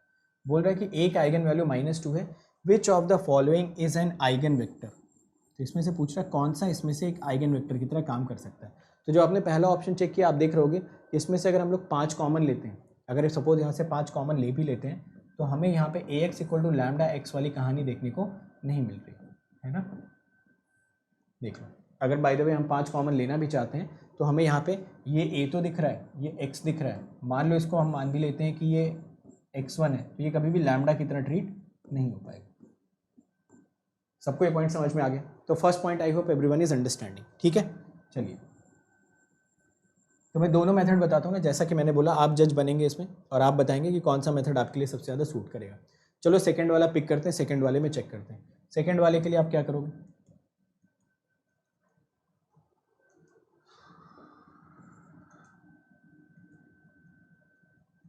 सेकंड वाले के लिए आप क्या करेंगे? देखिए, 3 -2 2 0 -2 1। अब तक तो काफ़ी सारे लोगों ने कर लिया भी होगा, है ना। देखो मल्टीप्लिकेशन भी ऐसा नहीं कि कोई बहुत डिफिकल्ट है, इजी ही मल्टीप्लिकेशन है, आप भी कर सकते हो, आंसर इजीली कैलकुलेट कर सकते हो। देखो मल्टीप्लिकेशन करने से यहाँ पे आपको क्या मिलेगा, ये तो 3 मिल जाएगा, बट यहाँ पे -4 मिलेगा और यहाँ पे -2 आपको मिलेगा। तो अगर यहाँ पे आपको 3 मिल रहा है और साथ के साथ आपको -4 और -2 मिल जा रहा है, तो I think you should be getting this point as -3। Second वाली कैलकुलेशन करके देखते हैं। सेकेंड में आपको मिल जाएगा -4 और -1 एंड दिस विल बिकम -5, ठीक है। लास्ट वाले में आप देखोगे तो आपको मिलेगा -1। तो ये कैलकुलेशन एक बार चेक कर लेना, I think you can check this calculation. और आप चेक करिए, यहाँ पे भी शायद आपको कोई कॉमन फैक्टर मिल नहीं रहा है, तो यहाँ से भी कॉमन फैक्टर मिला नहीं। इस तरीके से आप सी भी चेक कर सकते हो, इस तरीके से आप डी भी चेक कर सकते हो। तो जैसा मैंने बोला, यहाँ पे आपको 4 कैलकुलेशंस करनी पड़ सकती है, और जब आप 4 कैलकुलेशंस करोगे तब जाके एक ऑप्शन का अंदाज़ा मिलेगा। तो अभी थोड़ी देर पहले आप बोलोगे, आप तो बोल रहे थे कि मल्टीप्लिकेशन करने से आसानी से आंसर आ जाता है। तो देखो मैं दोनों क्वेश्चंस में आपको एक सिंपल सा डिफरेंस बताने की कोशिश करता हूँ, अगर आप उस डिफरेंस को नोटिस कर पाएँ तो। पहले तो आप ये समझिए कि कितने लोगों को ये लॉजिक समझ में आ गया कि इसमें करना क्या है। ये मैंने ए ऑप्शन का जस्टिफिकेशन दिया, ये मैंने बी ऑप्शन का दिया, ऐसे सी और डी को आप मल्टीप्लाई करके एक प्रॉपर आंसर निकाल सकते हैं। ठीक है, तो पहले ये चीज़ आप मुझे बता दो कि आर यू अंडरस्टैंडिंग कि इसमें लॉजिक जो हम यूज़ कर रहे हैं वो लॉजिक हमें करना क्या है। बस हमें इस ए को उठाना है, इस एक्स को उठाना है, मल्टीप्लाई करना है और यहाँ से एक्सपेक्ट कर लेना है कि हमारा जो भी आंसर आ रहा होगा उस आंसर से ऐसा लैम्डा कॉमन आएगा ताकि ये एक्स और ये एक्स हमको सेम मिल जाना चाहिए, है ना। तो वो तो काफ़ी आसानी से आप समझ सकते हो। अब देखो इसके पहले वाला जो क्वेश्चन था और ये क्वेश्चन, इसमें डिफरेंस क्या है ध्यान से समझिए। इसके पहले वाला जो क्वेश्चन आपको मेंशन किया था, ये वाला, ये देखिए, इस क्वेश्चन में उसने आइगन वेक्टर दे रखा था और आपसे आइगन वैल्यू पूछा था। ध्यान से सुनना मेरी बात को, इस क्वेश्चन में आइगन वेक्टर दे रखा था और आइगन वैल्यू पूछा था। जब भी क्वेश्चन में आपको आइगन वेक्टर दिया हो और आइगन वैल्यू पूछा हो, हमेशा पहले वाले मेथड से जाइए। हमेशा फर्स्ट मेथड आपको बहुत ही जल्दी रिजल्ट देगा और वहाँ से आंसर भी आप बहुत ईजिली कैलकुलेट कर सकते हैं। अब दूसरे पॉइंट पे आते हैं। सेकेंड पॉइंट समझिए, जब भी क्वेश्चन में आपको आइगन वैल्यू मेंशन कर रखा हो, ध्यान से सुन लेने मेरी बात को, जब भी क्वेश्चन में आइगन वैल्यू मेंशन कर रखा हो और आइगन वेक्टर पूछा हो, उस केस में आप हमेशा सेकंड वाली अप्रोच से जाओ, वहाँ से हमेशा आपको जल्दी आंसर मिलेगा। सेकंड वाली अप्रोच क्या होती है, ये देखिए, a minus lambda 1i into x equal to 0, यही तरीका होता है ना आपको कैलकुलेट करने का। तो ज़रा देखिए, जब आप a माइनस लैम्डा आई करेंगे तो यहाँ से आपको क्या मिलेगा, 3 माइनस लैम्डा 1। समझते जाना यार, ये 2-3 क्वेश्चन मिला के ना मैं एक सिंगल कॉन्सेप्ट आपको दूंगा, तो आपका दिमाग फिर उसी डायरेक्शन में चलना चाहिए। -2 माइनस लैम्डा 1, ये हो गया 1, और ये कर लेंगे 0 0 1 माइनस लैम्डा 1। ये x की वैल्यू हम लोग लिख लेंगे यहाँ से x1 x2 x3, it should come out to be 0। Lambda 1 question में कितना मेंशन कर रखा है, -2 आई थिंक मेंशन कर रखा है। तो यहाँ पे लैम्डा 1 की वैल्यू पुट कर रखी है -2, तो -2 इसमें डालते हैं और ये पूरे के पूरे एक्सप्रेशन को लिखते हैं दोबारा। तो ये आपको मिलेगा 5 -2 2, यहाँ से आपको मिल जाएगा 0 0 1, यहाँ से मिल जाएगा 0 0 3, यह आपको मिला x1 x2 x3। ठीक है, जब आप इस इक्वेशन को सॉल्व करोगे तो आपको एक इक्वेशन मिलेगी 5x1 -2x2 plus 2x3 equal to 0। इस वाली इक्वेशन से सभी को दिख रहा है कि जो आप इसको मल्टीप्लाई करोगे, इसको इक्वल टू 0 कर लेते हैं। ठीक है, तो जो आप इसको मल्टीप्लाई करोगे तो यहाँ से x3 कितना मिलेगा आपको, 0। लास्ट वाली को भी अगर मल्टीप्लाई करोगे तो x3 आपको कितना मिल जाएगा, 0। मतलब यहाँ पे x3 तो आ गया 0। तो जैसे ही आपने x3 0 निकाला ना, वैसे ही आपका एक ऑप्शन यहाँ से हिट हो जाना चाहिए, कौन सा, डी ऑप्शन। समझ आ गया ना।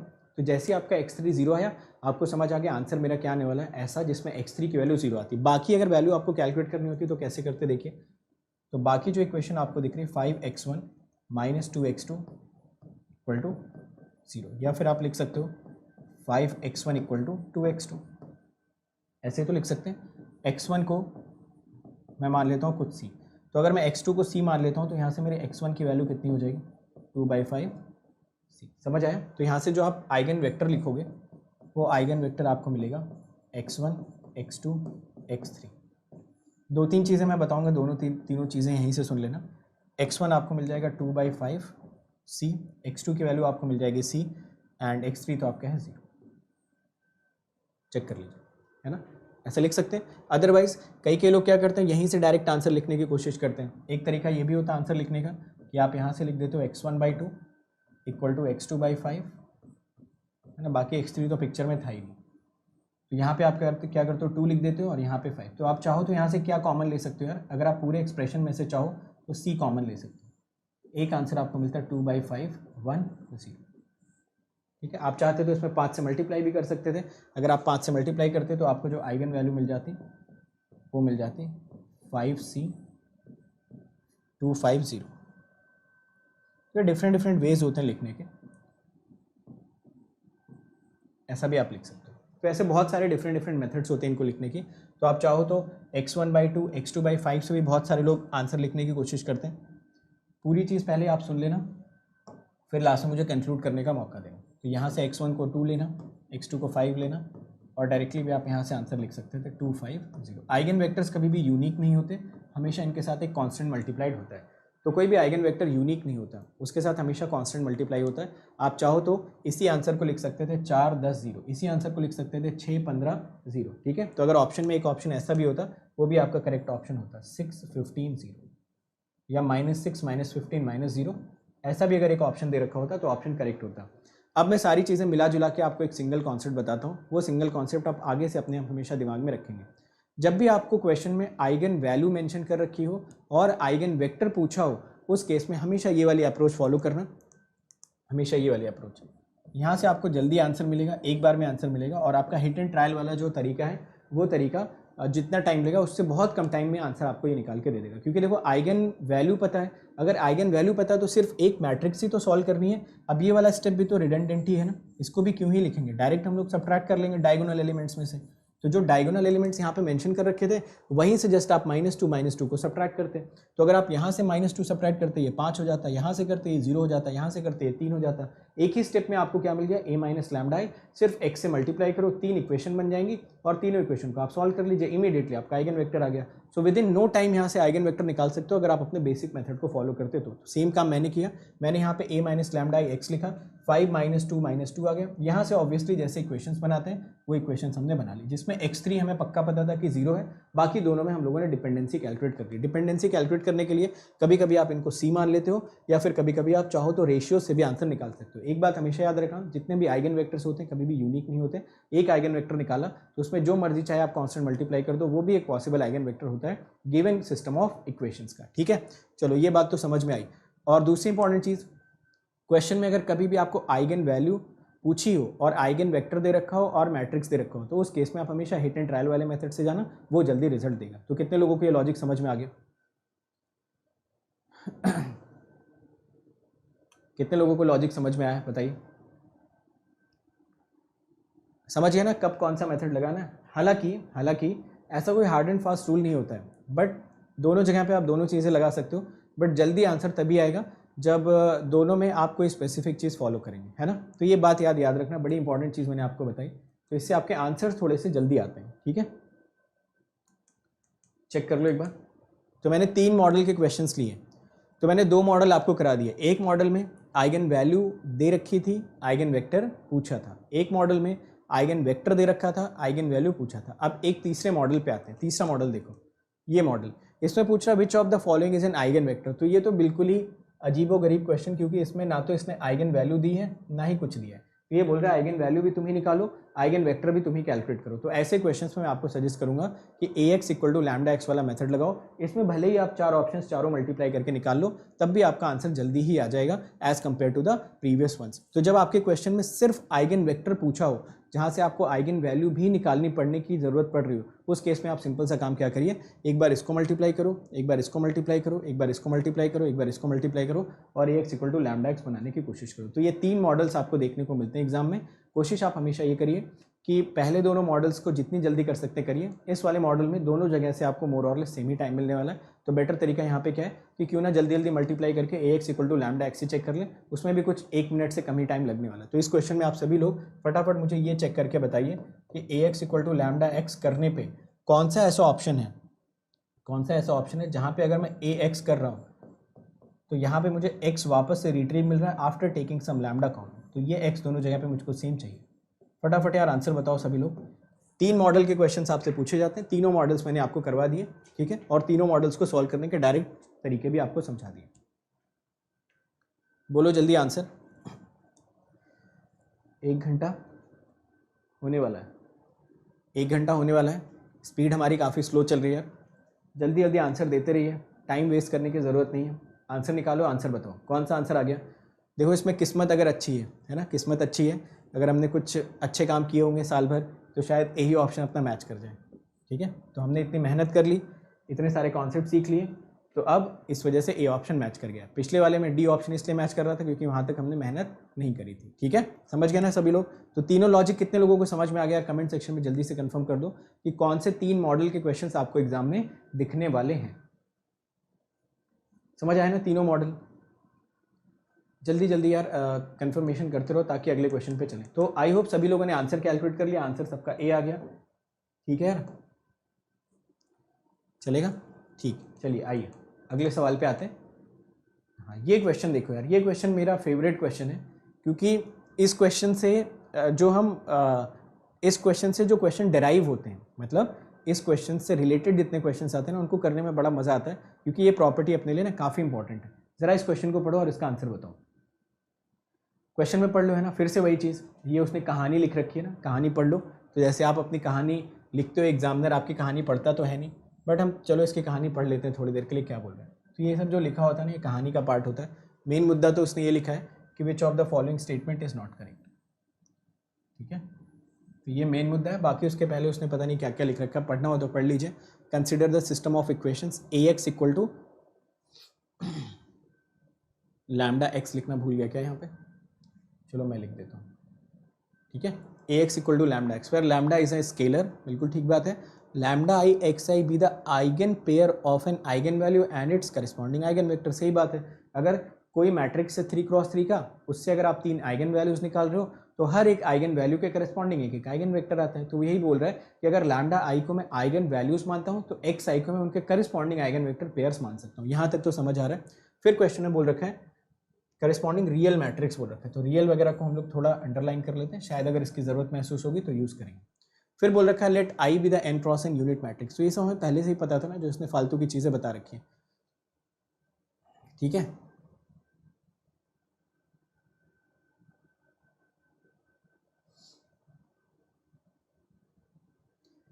अच्छा, आप लोग अगर कभी गेट का क्वेश्चन देखो, तो गेट में क्या करता है, मैंने ये नोटिस किया, जैसे मान लो ये कोई मीडियम दे रखा है फॉर एग्जांपल, ठीक है। जैसे मान लो कोई मीडियम दे देगा, तो वो क्या करता है, गेट वाला जो भी क्वेश्चन बनाता है, वो क्या बोलेगा कि सपोज ये मीडियम फ्री स्पेस है, ठीक है। सपोज ये मीडियम फ्री स्पेस है, तो वो बोलेगा कि for this free space mu naught and F silent not is given, consider the value of mu naught 4 pi into 10⁻⁻⁷, है ना, सब बता देगा इसके बारे में। तो यार ये तो हमें पहले से पता है ना, अगर ये नहीं भी बता रहा है तो क्या हम जानते नहीं, बट ये नहीं बताएगा क्वेश्चन में अगर मीडियम लॉसी होगा या लॉसलेस होगा ना, तो उसकी कोई इन्फॉर्मेशन देगा नहीं, बस ये बोल देगा मीडियम इज गिवन, ठीक है। तो जो इन्फॉर्मेशन देना चाहिए एग्जाम के क्वेश्चन में ना, वो इन्फॉर्मेशन नहीं दिया होता है, और जो इन्फॉर्मेशन चाहिए जो हमें पता है वो इन्फॉर्मेशन बता रखी है। अब इस इन्फॉर्मेशन का क्या मतलब है यार, let I be n n cross n unit matrix, वो तो हमें पहले से ही पता ना, I is equal to n cross n unit matrix ही होगा। अगर आप ईसी ब्रांच से हो तो आप जाके देखना, एक ऐसा क्वेश्चन पूछा गया था जहाँ पे उसने फ्री स्पेस को तो बहुत ज़बरदस्त तरीके से एक्सप्लेन करके दे रखा था, बट जो दूसरा मीडियम था ना, उसके बारे में कोई इन्फॉर्मेशन ही नहीं दे रखी थी। तो ऐसा करने की ज़रूरत क्या है, ये तो हमें पहले से ही पता होता है ना कि ये क्या है। चलो खैर आते हैं इसमें, देखते हैं क्वेश्चन, आप पढ़ लीजिए, आप सभी लोग आंसर दे सकते हैं इस क्वेश्चन का। मैं आपको एक सिंपल सी प्रॉपर्टी समझा देता हूँ। पहली प्रॉपर्टी होती है कि अगर कोई भी मैट्रिक्स आपके पास ए है, ठीक है, चलो ये मीडियम वगैरह हटाते हैं यहाँ से,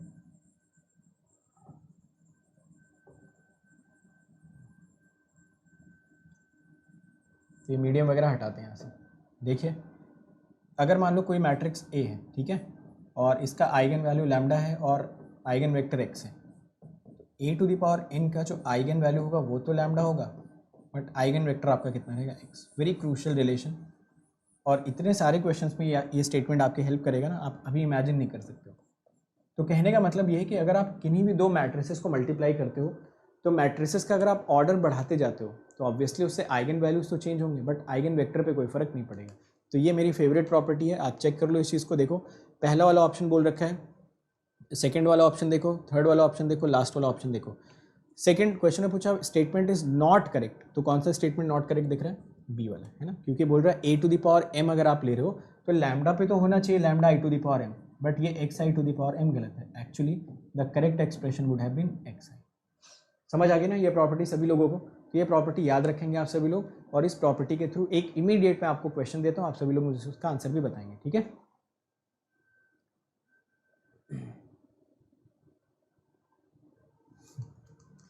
नहीं ऐसा नहीं होता यार, देखो होता क्या है कि जब भी कोई क्वेश्चन बनता है, फॉर एग्जांपल गेट में 65 क्वेश्चंस पूछे जाते हैं, तो मतलब एज अ स्टूडेंट तो हम यही एक्सपेक्ट करेंगे ना कि सारे के सारे क्वेश्चंस करेक्टली फ्रेम्ड हो, कहीं पे कोई प्रिंटिंग मिस्टेक ना हो, कहीं पे कोई डेटा गलत ना हो। मतलब एक साल का टाइम है 65 क्वेश्चन बनाने, वो भी अगर सही से नहीं बना पा रहे हो तो एक्चुअली आप कर क्या रहे हो। तो 65 क्वेश्चंस अगर आप करेक्टली फ्रेम नहीं कर पा रहे हो एक साल में, और हर क्वेश्चन के ऑप्शन में गलतियाँ हैं, प्रिंटिंग मिस्टेक है, डेटा गलत है, मतलब it actually shows the carelessness.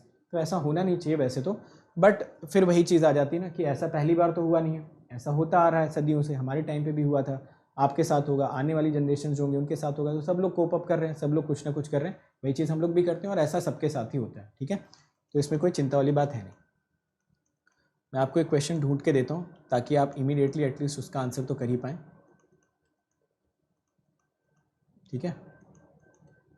तो मैं चाहता हूँ कि आप इस क्वेश्चन का आंसर मुझे डायरेक्ट बता दें, फिर मैं इन सारे क्वेश्चंस पे वापस लौटूंगा। इसके बाद आना चाहिए आई थिंक। ये क्वेश्चन है, इसका आंसर बता दो सभी लोग जल्दी से मुझे।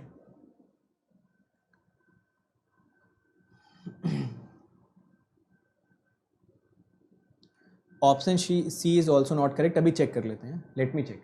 तो एक बार बताना ज़रा है इस क्वेश्चन का आंसर।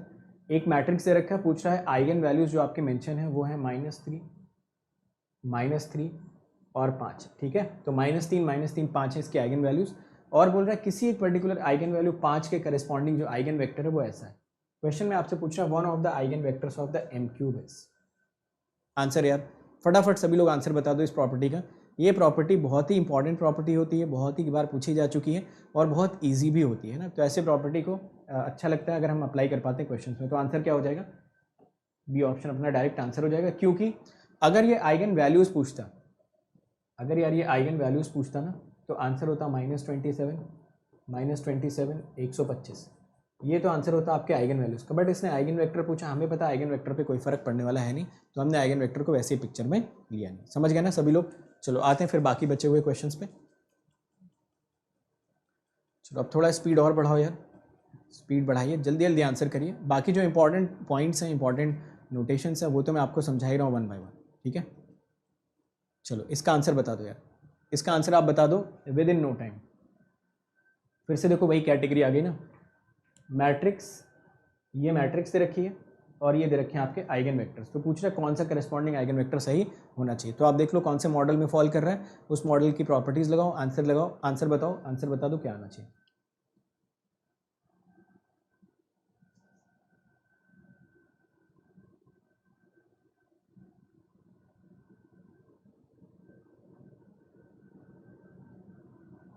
चलो निकालो यार इसका आंसर, जल्दी बता दो। बस मल्टीप्लाई करो, देखो 4 और 3 जैसे कुछ दिख जाना चाहिए।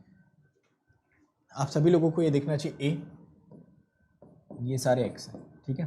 तो multiplication I think it should not take more than 50 seconds to do all the multiplication. सारे मल्टीप्लिकेशन करने में एक एक मल्टीप्लिकेशन में 10-10 सेकंड लगना चाहिए। सीधा मल्टीप्लाई करो, है सीधा मल्टीप्लाई करो, देखो आंसर क्या आ रहा है। इसका मल्टीप्लिकेशन करिए, इसका करिए, इसका करिए, इसका करिए। विच of the following is the correct option? कुछ लोगों का बी आ रहा है, कुछ लोगों का सी आ रहा है। बी क्यों आ रहा है यार? कुछ लोगों का बी, चलो चेक कर लेते हैं। सी आ रहा है, सी मैं चेक कर देता हूँ। अब देखो ये तो आपकी किस्मत के ऊपर है ना यार, कि कौन सा ऑप्शन मैच कर जाता है कितनी जल्दी। 2 -1 किया, आंसर देख लो -8 और -2, -10, और यहाँ से आपको मिल जाएगा 8 में से 3 गया 5, यहाँ से -2 कॉमन ले लो, सॉरी -5 कॉमन ले लो, आपका मैच कर जाएगा आई थिंक। 2 -1, तो I think C should be the correct option, rest you can check, ठीक है। तो सी आपका यहाँ पे करेक्टली मैच कर रहा होगा। जिनका बी मैच कर रहा है वो चेक कर लो क्या गलती कर रहे हो, अगले क्वेश्चन में वो गलती मत रिपीट करिए और उस गलती को रेक्टिफाई करिए जितनी जल्दी हो सके उतनी जल्दी। तो देखो मॉडल्स आप समझ रहे हो ना, जैसे मॉडल्स मैंने बता दी ना, उसी मॉडल्स के बेसिस पे हमेशा क्वेश्चन पे अटैक करना। तो ये मॉडल हमको समझ आ गया कि आइगन वैल्यू नहीं पता है, तो आइगन वैल्यू निकालने से बेहतर है कि मल्टीप्लाई कर देते हैं चारों को, बहुत ही कम टाइम में आंसर हमारा कैलकुलेट होकर आ जाएगा, ठीक है। अगला सवाल, नेक्स्ट क्वेश्चन, ये आपका फेवरेट क्वेश्चन, जल्दी से आंसर कर दो यार इस क्वेश्चन को। तो ये आपका फेवरेट क्वेश्चन, एस दे रखा है, एस स्क्वायर में पूछ रहा है क्या क्या होना चाहिए आइगन वैल्यूज। तो ये तो बिल्कुल ही फालतू का क्वेश्चन, आंसर क्या हो जाएगा? ए ऑप्शन यहाँ पे आपका हो जाना चाहिए करेक्ट। डायरेक्टली आप आइगन वैल्यूज को क्या कर सकते हैं, स्क्वायर करके आंसर निकाल सकते हैं। नेक्स्ट क्वेश्चन, ये क्वेश्चन थोड़ा सा इंटेलिजेंट क्वेश्चन है, बट अगर आप मॉडल को करेक्टली आइडेंटिफाई कर पाएंगे तो आप क्वेश्चन भी बता सकते हैं, ठीक है। इस क्वेश्चन में अगर आप देखो तो आपको आइगन वैल्यूज भी दे रखी हैं और आइगन वेक्टर भी मेंशन कर रखा है, ठीक है। तो ये आइगन वैल्यूज और आइगन वेक्टर मेंशन कर रखा है, पूछ रखा है मैट्रिक्स कौन सी होनी चाहिए, ठीक। तो ये देखो ये जो मॉडल है ये कौन से मॉडल की कैटेगरी में फॉल कर जाएगा, कौन से मॉडल की, फर्स्ट वाली मॉडल की कैटेगरी में। आप क्या करो, ऑप्शन में से एक मैट्रिक्स उठा लो, एक आइगन वैल्यू उठा लो और चेक कर लो कि आपका मैट्रिक्स का जो आइगन वेक्टर आना चाहिए वो कैसा आना चाहिए। मतलब यहाँ से हम एक्सपेक्ट क्या करने वाले हैं, we are expecting that ax should be equal to lambda x. अब मेरी बात ध्यान से सुनना जरा यहाँ पे इस क्वेश्चन में। अब देखो यहाँ से हम एक्सपेक्ट क्या कर रहे हैं, हम ये एक्सपेक्ट ये कर रहे हैं कि जब भी हम आइगन वैल्यू को 8 लेते हैं तो आइगन वेक्टर 1 1 आना चाहिए। मतलब अगर हम आइगन वैल्यू को 8 लेते हैं तो इधर हम क्या एक्सपेक्ट कर सकते हैं, we can expect this value to be 8 and 8, fine. और if I put the value of x as this, तो हमारी एक्सपेक्टेशन कुछ ऐसी, एक एक्सपेक्टेशन तो ऐसी है, समझ आ रहा है। So one of the expectations is this. तो अगर मैंने लैम्डा को यहाँ पे 8 पुट कर दिया और यहाँ पे x की वैल्यू पुट कर दी, तो first expectation is this. Let us come on to the second expectation. Second expectation में बोल रहे हैं कि अगर आप a को x से मल्टीप्लाई करते हैं 1 - 1, ठीक है, लैम्डा यहाँ पे दे रखा है 4, तो हमारी एक्सपेक्टेशन है कि यहाँ पे 4 और 4 आना चाहिए, ठीक है। तो बस आपके पास 4 ऑप्शंस हैं, आप अंदाज़ा लगाइए कि कौन सा ऑप्शन आपका करेक्ट हो सकता है। तो ऐसे क्वेश्चंस में ना कभी भी कैलकुलेशन मत किया करो, कोशिश करो ऑप्शंस की हेल्प से कोई ना कोई एक आंसर करेक्ट कर लो। तो एक एक्सपेक्टेशन हमारी ये थी कि अगर हम मैट्रिक्स ए में 1 और -1 से मल्टीप्लाई करें तो 4 4 मिले। दूसरी एक्सपेक्टेशन ये थी कि मैट्रिक्स ए में अगर हम मल्टीप्लिकेशन कर रहे हैं 1 1 का, तो हमको 8 और 8 का कॉम्बिनेशन मिलना चाहिए। तो ये रहा 4 4 का कॉम्बिनेशन, ये रहा 8 8 का कॉम्बिनेशन। अब यहीं से देख लो, अगर आप यहाँ पे 1 और 1 से मल्टीप्लाई करोगे तो वो तो 8 8 मिल जाएगा, और 1 - 1 से मल्टीप्लाई करोगे तो वो कितना आपको मिल जाना चाहिए। I think this should come out to be, ये 4 - 4 कर लो, ठीक है, this should come out to be 4 - 4। Very easy question. तो ये तो ए ऑप्शन ही करेक्ट हो गया, ठीक है ना। तो अगर आप ये देखते, हाँ, तो अगर आप ये देखते तो ये आपका ना फर्स्ट मॉडल का ही एक थोड़ा सा बेहतर रूप था। मतलब हमने क्या किया, यहाँ पे आइगन वेक्टर और आइगन वैल्यूज को जस्ट इस इक्वेशन में डाला और यहाँ से 2 सिनेरियोज को जनरेट करा। एक सिनेरियो से हमें पता चला कि हमें 1 1 मल्टीप्लाई करने पे 8 8 मिलना चाहिए, दूसरे सिनेरियो से पता चला कि 1 - 1 मल्टीप्लाई करने पे 4 और -4 मिलना चाहिए। दोनों ही जगह पे जस्ट मैंने इक्वेशंस बना ली और फिर से 4 ऑप्शंस की मदद से एक ऑप्शन ऐसा चूज कर लिया जिसमें अगर मैं 1 1 मल्टीप्लाई करता तो मुझे 8 8 मिल जाता। आई थिंक और किसी में पॉसिबल ही नहीं है। यहाँ पे तो 10 और 10 मिल जाता, यहाँ पे आपको 6 और 6 मिलता, यहाँ पे 12 और 12 मिलता। तो एक ही पर्टिकुलर कंडीशन से आप इक्वेशन को सेटिस्फाई करा सकते थे। समझ गए ना सभी लोग? फाइन, चलो, तो ये तो एक तरीका हो गया आपके लिए क्वेश्चन को करने का। अब देखिए दूसरा तरीका, इस क्वेश्चन में क्या पॉसिबिलिटी आप बना सकते थे वो भी मैं आपको समझा देता हूँ। तो एक तो ये तरीका हो गया क्वेश्चन को क्रैक करने का। दूसरा तरीका आप क्या कर सकते थे, आप देखो सभी लोगों को पता होता है कि जब भी आपके पास 2 आइगन वैल्यूज दे रखी हो तो वहाँ से 2 चीज़ें आप कैलकुलेट कर सकते हैं। ये दोनों वैल्यूज दे रखी थी λ1 λ2, तो λ1 प्लस λ2 आप सभी लोगों को दिख रहा है कितना मिलना चाहिए था, 12, और λ1 और λ2 का प्रोडक्ट आपको कितना मिलना चाहिए था, 32। मतलब आपको ऐसा मैट्रिक्स चूज करना है जिसमें डायगोनल एलिमेंट्स का सम कितना हो, 12, जिसको कि आप क्या बोलते हो, ट्रेस, और उसका डिटर्मिनेंट कितना होना चाहिए, 32, ठीक है। तो ये 2 चीज़ें आप यहाँ से फाइंड आउट कर सकते हो। इस बेसिस पे भी अगर आप फिल्टर आउट करते हैं ना तो ही ए ऑप्शन आपको दिखता है, क्योंकि यहीं पे जो आपका ट्रेस आ रहा है वो 12 दिख रहा है, यहाँ पे 4 और 4 8 दिख रहा है, यहाँ पे 4 और 4 8 दिख रहा है, यहाँ पे 2 और 2 4 दिख रहा है। बाय द वे 2 ऑप्शन ऐसे मैच करते हैं जहाँ पे आपको ट्रेस 12 मिलता तो उस केस में डिटर्मिनेंट आप चेक कर लेते, तो वैसे भी एक ऑप्शन आपको फिल्टर आउट हो जाता है। तो मेरी बात हमेशा ध्यान से आप याद रखिए कि जब भी आपको क्वेश्चन में आइगन वैल्यूज और आइगन वेक्टर का डेटा दे रखा हो तो आप ये चीज़ तो हमेशा याद रखो कि ये चीज़ तो आप कर ही सकते हो ना। ये इसलिए करना इंपॉर्टेंट है क्योंकि कभी कभी इसके बेसिस पे क्या होता है, हम बहुत सारे अननोन वैल्यूज़ की कैलकुलेशन करते हैं गिवन इक्वेशन में। इस वजह से मैंने पहले ये मेथड आपको समझाया, फिर बाकी इस क्वेश्चन को अगर क्रैक करना था तो 2 आइगन वैल्यूज दे रखे थे, ट्रेस और डिटर्मिनेंट के बेसिस पे आप आंसर निकाल सकते थे। समझ गए ना सभी लोग? फाइन, ओके, चलो आते हैं नेक्स्ट क्वेश्चन पे। अगला क्वेश्चन तो प्रॉपर्टी बेस्ड है, मैं डायरेक्ट आपको प्रॉपर्टी बता देता हूँ। जब भी आपका कोई ए एक सिमेट्रिकल मैट्रिक्स होता है जिसमें रियल वैल्यूज लाई करते हैं, ठीक है, तो जब भी आपका कोई ए एक सिमेट्रिकल मैट्रिक्स होता है, सिमेट्रिकल मतलब A transpose equal to A, तो जब भी आपका ए सिमेट्रिक मैट्रिक्स होता है, A transpose equal to A, real symmetric matrix, ठीक है, इसमें कोई कॉम्प्लेक्स नंबर नहीं आना चाहिए। तो यहाँ पे सारे के सारे n आइगन वैल्यूज रियल होता है, ठीक है। तो वो डिस्टिंक्ट हो भी सकते हैं, नहीं भी हो सकते हैं, डिस्टिंक्ट और नॉट, तो ऐसा कुछ गारंटी नहीं कि डिस्टिंक्ट होंगे या नहीं होंगे, ठीक है। तो डिस्टिंक्ट हो भी सकते हैं, नहीं भी हो सकते हैं, बट सारे के सारे जो आइगन वैल्यूज आएंगे वो रियल आएंगे फॉर श्योर। इस क्वेश्चन में आई थिंक डायमेंशन उसने चेंज कर दिया, 2n कर दिया, तो उस हिसाब से एक आंसर चूज कर लो। यहाँ पे हमारा आंसर होना चाहिए 2n real values but not necessarily distinct. तो जब भी आपका कोई मैट्रिक्स आपका सिमेट्रिकल मैट्रिक्स होता है और साथ के साथ वो रियल होता है, तो कोई भी आइगन वैल्यू आपके कभी भी कॉम्प्लेक्स नहीं होते या इमेजिनरी नहीं होते, सारे रियल होते हैं। बट ऐसा ज़रूरी ही सारे डिस्टिंक्ट हो, कुछ कॉमन भी हो सकते हैं, कुछ नॉन कॉमन भी एग्जिस्ट कर सकते हैं। ठीक है, चलो, तो ये भी सिंपल सी प्रॉपर्टी डायरेक्टली मैंने आपको बताई। अगला question, next question with in 50 seconds आपको आंसर कर देना चाहिए। अगले क्वेश्चन में सिंपली जब भी आपको ऐसा कुछ दिखता है तो आपको कैले हैमिल्टन थ्योरम की याद आनी चाहिए। तो कैले हैमिल्टन थ्योरम बताइए और आंसर निकालिए।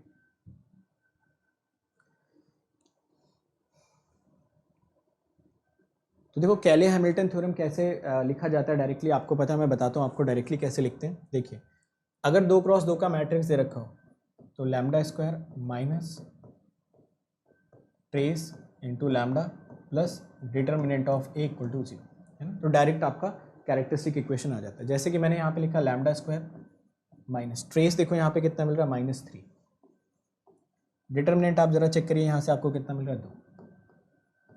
ठीक है, तो एक ही लाइन में आप डायरेक्ट कैरेक्टरिस्टिक इक्वेशन लिख सकते हो फॉर 2x2। समझ आ गया ना सभी लोगों को ये लॉजिक आप आगे से याद भी रखें, दिस इज़ वेरी इंपॉर्टेंट। इसमें फिर अपना टाइम वेस्ट होता नहीं लैम्डा वगैरह लिखने में, डायरेक्ट यहाँ से कैरेक्टरिस्टिक इक्वेशन आ जाती है। एक बार ये कैरेक्टरिस्टिक इक्वेशन पता चल गई, यहाँ पे जैसे ही आप CH थ्योरम लगाओगे तो जो आपकी मैट्रिक्स है वो इसको सेटिस्फाई करेगी। जहाँ पे कांस्टेंट होते हैं वहाँ पे हम लिख देते हैं 2i इक्वल टू 0। क्वेश्चन में ऐसा कोई ऑप्शन मेंशन है क्या? अच्छा, ये +3 हो जाएगा क्योंकि ट्रेस आपका -3,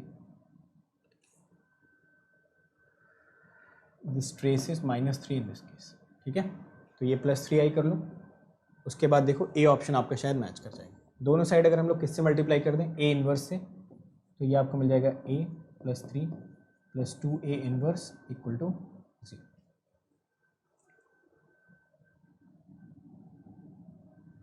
समझ आ गया ना सभी लोगों को ये कॉन्सेप्ट? तो ये चीज़ तो आप याद रखेंगे, इट इज़ वेरी इंपॉर्टेंट, इससे डायरेक्ट आपका आंसर आ जाता है। और बाकी उसके बाद जो आपने यहाँ पे CH थ्योरम लगाई तो जस्ट आपको मिला a² + 3a + 2i, a inverse से मल्टीप्लाई कर दो तो ए ऑप्शन आप सभी लोगों को करेक्टली दिख जाना चाहिए। ठीक है, आते हैं अगले क्वेश्चन की तरफ। ये क्वेश्चन अच्छा क्वेश्चन है ना, इसका मैं आपको एक सिंपल सा शॉर्टकट और बताऊंगा, बट पहले आप खुद से ट्राई कर लो। ठीक है, इस क्वेश्चन को ट्राई करिए। इस क्वेश्चन का मैं आपको एक और बेहतरीन शॉर्टकट बताता हूँ जिससे आपका ये क्वेश्चन बहुत ही जल्दी हो जाएगा। एक तो CH थ्योरम से आप लोग करोगे कि पहले कैरेक्टरिस्टिक इक्वेशन बना लोगे यहाँ से, फिर बार बार उसको स्क्वायर करते रहोगे, पावर 4 करते रहोगे काइंड ऑफ। ठीक है, ये क्लास यार 10:30 पे स्टार्ट होती है।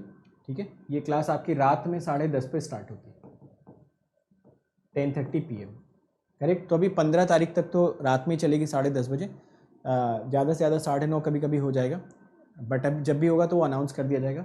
बट अभी के लिए आप 10:30 ही मान के चलो। ठीक है, चलिए इसका आंसर बताइए। क्रैश की PDF के लिए यार आप यहाँ पे जाओ। ठीक है, ये टेलीग्राम चैनल, तो ये टेलीग्राम चैनल पे जाओ, आपको यहीं पे सारी की सारी PDF मिल जाएगी। ठीक है, तो आप सर्च करना, ये टेलीग्राम चैनल आपको मिल जाएगा। हाँ, ये जो शॉर्टकट मैंने बताया ना यार, ये सिर्फ 2x2 के लिए होता है। 3x3 का भी शॉर्टकट बता दूंगा अभी थोड़ी देर में आपको, बट उसमें क्या होता है ना, वो टाइम टेकिंग होता ही होता है 3x3 वाला। आप चाहो तो मैं 3x3 का भी आपको समझा देता हूँ, बट एटलीस्ट 2x2 का तो बहुत ही सिंपल होता है डायरेक्टली लिख पाना। ट्रेस आप लिखिए और डिटर्मिनेंट को लास्ट में ले आके ऐड कर दीजिए। 3x3 का मैं आप बता देता हूँ आपको शॉर्टकट। ये है आपका टेलीग्राम चैनल। ठीक है, चलो इसका आंसर आई थिंक टाइम हो गया, आइए कैलकुलेट करते हैं, इसका आंसर निकालते हैं। देखिए क्वेश्चन में यहाँ पे ए आपको क्या मेंशन, ज़रा ध्यान से सुन लो यार, ये बहुत ही सिंपल सी प्रॉपर्टी मैं आपको समझा रहा हूँ, डायरेक्ट इससे आपका आंसर आता है। -3 2 -1 3, ये मेंशन, सॉरी -1 0 है, तो ये -1 के साथ 0। ठीक है, ये आपको दे रखा था मैट्रिक्स से। क्वेश्चन में आपसे पूछ रहा था कि a⁴ कितना हो जाएगा। तो पहले हमें क्या चाहिए होता है ऐसे क्वेश्चंस में, we need the eigen values. तो आइगन वैल्यूज निकालना आई होप बहुत सिंपल है। क्या करोगे, λ² माइनस ट्रेस कितना दिख रहा है -3, डिटर्मिनेंट यहाँ पे कितना दिख रहा है 2, आंसर हो गया 0। तो यहाँ से मिला λ +1 lambda plus 2 equal to 0। Eigen values आपको मिल गई -1 -2। ठीक है, हमने ये निकाल लिया आइगन वैल्यूज़। अब इसके बाद मैं आपको क्या बता रहा हूँ कि किसी भी ऑर्डर का मैट्रिक्स हो, अगर a टू द पावर 9 लिखा हुआ है, so you can always break that matrix into linear matrices. तो a टू द पावर 9 को, a टू द पावर 100 को, a टू द पावर 1000 को आप हमेशा C1a प्लस C2i के फॉर्म में हमेशा लिख सकते हैं। तो ये देखो यहाँ पे मैंने क्या लिखा, ये a to the power 9 matrix, आप इसको डायरेक्टली क्या कर सकते हो, सिंगल पावर ऑफ 1 में ब्रेक कर सकते हो every time. You just need to calculate the values of C1 and C2। कितने लोगों को ये पॉइंट समझ में आ गया? तो ये भी कैले हैमिल्टन थ्योरम का ना अप्लाइड वर्जन होता है। कैले हैमिल्टन थ्योरम एक तो ये बोलता है कि ये जो आपने इक्वेशन लिखी हुई है, इसको भी आपका ये मैट्रिक्स सेटिस्फाई करना चाहिए, मतलब a² plus 3a plus 2i should be equal to 0, that I agree, है ना। ये कैले हैमिल्टन थ्योरम जनरली जो हम लोग पढ़ते हैं, दिस इज करेक्ट ऑल्सो, इसमें कोई गलती नहीं है। आप इसके थ्रू भी आंसर निकाल सकते हो, आंसर सही आएगा। बट एक दूसरा कैले हैमिल्टन थ्योरम का अप्लाइड फॉर्म होता है कि किसी भी हायर ऑर्डर मैट्रिक्स को आप हमेशा बेसिक ऑर्डर ऑफ मैट्रिक्स और a टू द पावर 1 के फॉर्म में ब्रेक कर सकते हो। अब यहाँ से जो आपने यहाँ पे एक्सप्रेशन लिखा हुआ है a to the power 9 equal to C1a plus C2i, ठीक है, आप इसमें उल्टी कैले हैमिल्टन थ्योरम लगा दो, मतलब इसमें लैम्डा सेटिस्फाई करा दो, तो ये मिलेगा lambda to the power 9 C1 lambda plus C2। i को आप किससे रिप्लेस कर देते हो, 1 से, ठीक है। तो आपके पास एक इक्वेशन आ गई। अब दो लैम्डा की वैल्यूज़ हैं आपके पास, तो दो लैम्डा की जो वैल्यूज़ आपके पास मेंशन कर रखी है, उनकी मदद से आप C1 C2 कैलकुलेट कर लो। तो आपको पहली इक्वेशन मिल रही C1 प्लस C2 equal to lambda power 9। तो सपोज अगर मैं लैम्डा इक्वल टू यहाँ पे चूज़ करता हूँ, -2 है क्या लैम्डा, आई थिंक -2 और -1 है, यस -2। तो अगर आप लैम्डा इक्वल टू -2 चूज़ करेंगे तो पहली इक्वेशन आपको मिल रही है -2 C1 प्लस C2 इक्वल टू -512। और अगर मैं लैम्डा इक्वल टू -1 चूज़ करता हूँ तो आपको मिलेगा -C1 प्लस C2 इक्वल टू -1। इन दोनों को इसमें से इसको सब्ट्रैक्ट कर दो तो C1 आ जाएगा। C1 आया 511, तो C2 आ जाएगा आपका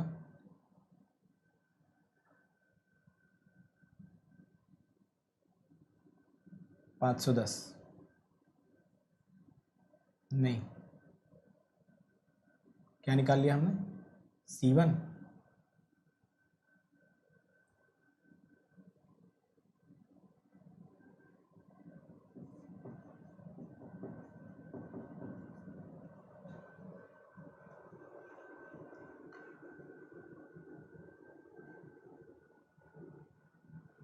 510, ठीक है। तो शायद यहाँ पे 511 और 510 आपको मिलना चाहिए। चेक कर लो कौन सा ऑप्शन करेक्ट हो गया, ये ऑप्शन। समझ गया ना, समझ आया शॉर्टकट सभी लोगों को कि ये कैसे लगाना होता है। तो जो अप्लाइड वर्जन होता है, a to the power 9 C1 a to the power 1 plus C2i, ठीक है, समझ गए ना। तो जल्दी से यार कंफर्म करके बताइए क्या आप लोगों को समझ में आ गया कि यहाँ पे कौन सी चीज़ हम लोग यूज़ कर रहे हैं।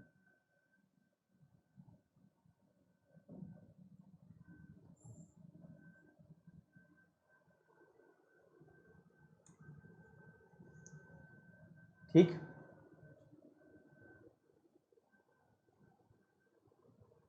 यहाँ पे देखो यार CSI और नेट की क्लासेस नहीं चलती, यहाँ पे आपका गेट और ESC और जितने भी आपके टेक्निकल एग्ज़ाम्स होते हैं उनमें जो भी सब्जेक्ट्स पूछे जाते हैं उसकी क्लास इस चैनल पे चलती है, ठीक है।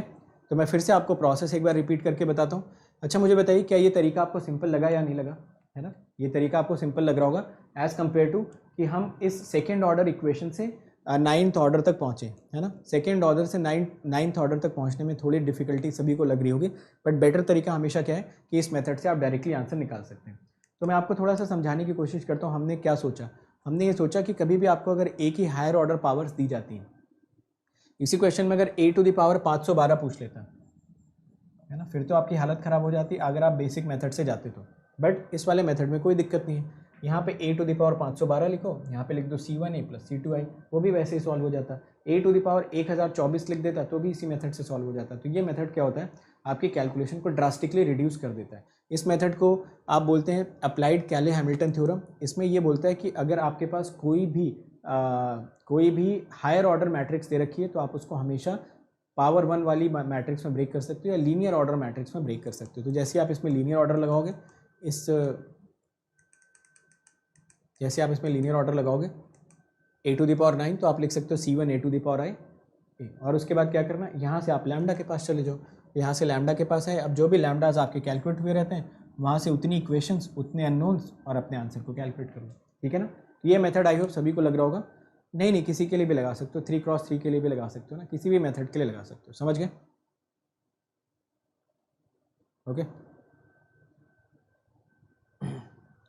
किसी के लिए भी लगा सकते हो ना। यहाँ पे मैट्रिक्स का ऑर्डर इंपॉर्टेंट नहीं है, ऑर्डर इंपॉर्टेंट नहीं है। यहाँ पे ये चीज़ बताई जा रही है कि कोई भी हायर ऑर्डर मैट्रिक्स दे रखी होगी, आप उसको लोअर ऑर्डर मैट्रिक्सेस में हमेशा ब्रेक कर सकते हो। आप उसको हमेशा c1a + c2i के फॉर्म में ब्रेक कर सकते हो। अब इससे होगा क्या कि अगर आपके लैम्डास डिफरेंट आ रहे हैं तो आप हर एक डिफरेंट लैम्डास को पुट करते जाओगे।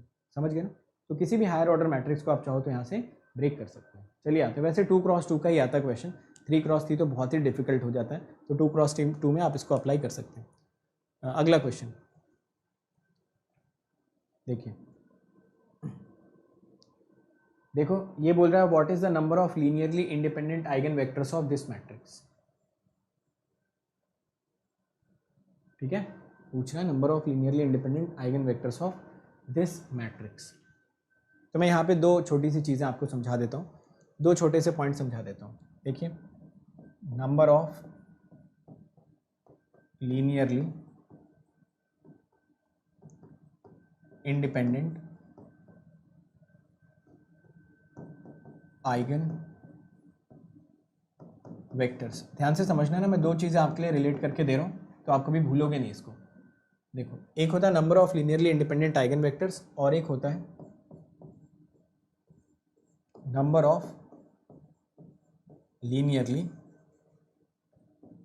Independent vectors of equation ax = b। ठीक है, अगर आपके पास कोई भी इक्वेशन लिखी हुई ax = b, जहाँ पे a एक मैट्रिक्स है, x एक कॉलम मैट्रिक्स है और b भी आपका एक कॉलम मैट्रिक्स है, तो अगर आपको यहाँ से number of linearly independent vectors, या कभी कभी इन्हीं वेक्टर्स को हम लोग सॉल्यूशंस भी बोलते हैं। ठीक है, या कभी कभी इन्हीं वेक्टर्स को हम लोग बोलते हैं x। तो अगर आपको यहाँ से number of linearly independent vectors चाहिए तो it is always equal to what, it is always equal two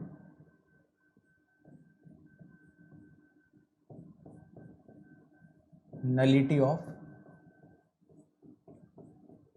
matrix. ठीक है, तो नलिटी आपकी क्या होती है, नलिटी आपकी होती है, ध्यान से समझिएगा, नलिटी का मतलब होता है ऑर्डर माइनस रैंक ऑफ ए। ठीक है, ये होता है आपका नलिटी। तो ये कॉन्सेप्ट आप याद कर लो। सेम चीज़ अगर आप इंडिपेंडेंट आइगन वेक्टर्स के फॉर्म में करना चाहते हो ना, तो यहाँ पे इक्वेशन आपकी क्या होती है, Ex = 0, जहाँ पे ए आपका क्या होता है, a माइनस लैम्डा आई। तो यहाँ पे ये सेम चीज़ हो जाती है nullity of a minus lambda I. ठीक है, तो दोनों बिल्कुल सेम है।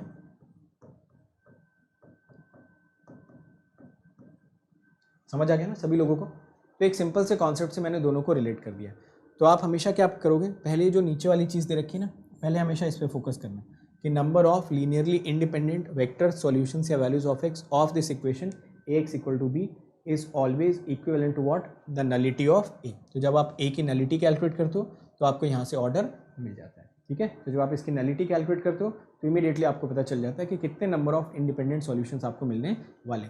वैसे ही जो आप number of linearly independent eigen vectors की बात करो तो बात अभी भी आप इसी x की ही कर रहे हो, है ना, बट इस पर्टिकुलर इक्वेशन के लिए आप ये बात करना चाहते हो। तो अगर आप इस पर्टिकुलर इक्वेशन के लिए ये बात करते हो तो उस केस में आप बोल देते हो कि a माइनस लैम्डा आई, या फिर इसकी जो नलिटी आएगी ये आपको बताएगी कि कितने number of linearly independent eigen vectors आपके बनने चाहिए। ठीक है, चलो पहले तो ये पॉइंट समझ लो। अगर ये पॉइंट आपको समझ में आ गया तो मैं आपको एक दो पॉइंट्स और समझा देता हूँ। समझ आ गया ना सबको ये वाला पॉइंट। तो कहने का मतलब ये है कि जब भी आपसे पूछा जाए कि कितने number of linearly independent eigen vectors आपको कैलकुलेट करने हैं, तो उस केस में आप हमेशा एक ही नलिटी कैलकुलेट करिए। बट इसमें एक दो पॉइंट्स और होते हैं, वो दोनों मैं आपको बताता हूँ, वो दोनों आप बस ध्यानपूर्वक सुन लीजिए। जस्ट इनको रिलेट करने के लिए मैंने आपको समझाया कि इसी लीनियर इंडिपेंडेंसी वाली चीज़ को आप यहाँ से डायरेक्टली कोरिलेट कर सकते हो। ठीक है, चलो अब मैं आपको एक दो पॉइंट समझाता हूँ, आप उसको बस ध्यान से सुन लीजिए। अगर आपके पास कोई भी मैट्रिक्स है जिसकी आइगन वैल्यूज़ डिस्टिंक्ट है, मतलब 3x3 में तीनों आइगन वैल्यूज़ अगर डिफरेंट हैं तो तीनों के करस्पॉन्डिंग जो आइगन वेक्टर्स आएंगे they will be independent from each other, पहला पॉइंट। सेकेंड पॉइंट, अगर आपके पास कोई एक ऐसी मैट्रिक्स है जिसमें आइगन वैल्यूज़ रिपीट हो रही हैं, अगर आइगन वैल्यूज़ रिपीट होती हैं तभी ये नलिटी वाला कॉन्सेप्ट पिक्चर में आता है। फिर से मेरी बात सुनेंगे मैं क्या बोल रहा हूँ। अगर आपके पास कोई 3x3 का मैट्रिक्स है, उसमें अगर तीनों आइगन वैल्यूज़ डिफरेंट हैं तो आप आंख बंद करेंगे और बोलेंगे कि तीनों के तीनों आइगन वेक्टर्स करेस्पॉन्डिंगली एक दूसरे से इंडिपेंडेंट होंगे, मतलब किसी भी एक वेक्टर को दूसरे के लीनियर कॉम्बिनेशन के फॉर्म में लिखा नहीं जा सकता है।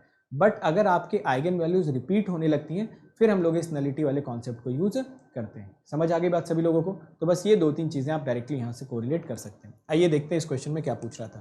इस क्वेश्चन में पूछा था कितने number of linearly independent eigen vectors यहाँ पे आएंगे। तो आप यहाँ पे आइगन वैल्यूज़ कैलकुलेट करते हैं, आपको आइगन वैल्यूज़ दिख रही थी दो, आइगन वैल्यूज़ थी रिपीटेड इन नेचर। जैसे ही पता चला कि आपको eigen values repeated in nature थी, आप इमीडिएटली चले गए a माइनस लैम्डा आई के पास। जब आप a माइनस लैम्डा आई के पास गए तो आपको यहाँ से मिला 0 1 0 0। आपको इसकी नलिटी कितनी मिली? नलिटी क्या होता है? Number of zero rows in row echelon form. तो नंबर ऑफ जीरो रोज आपको कितना दिखा?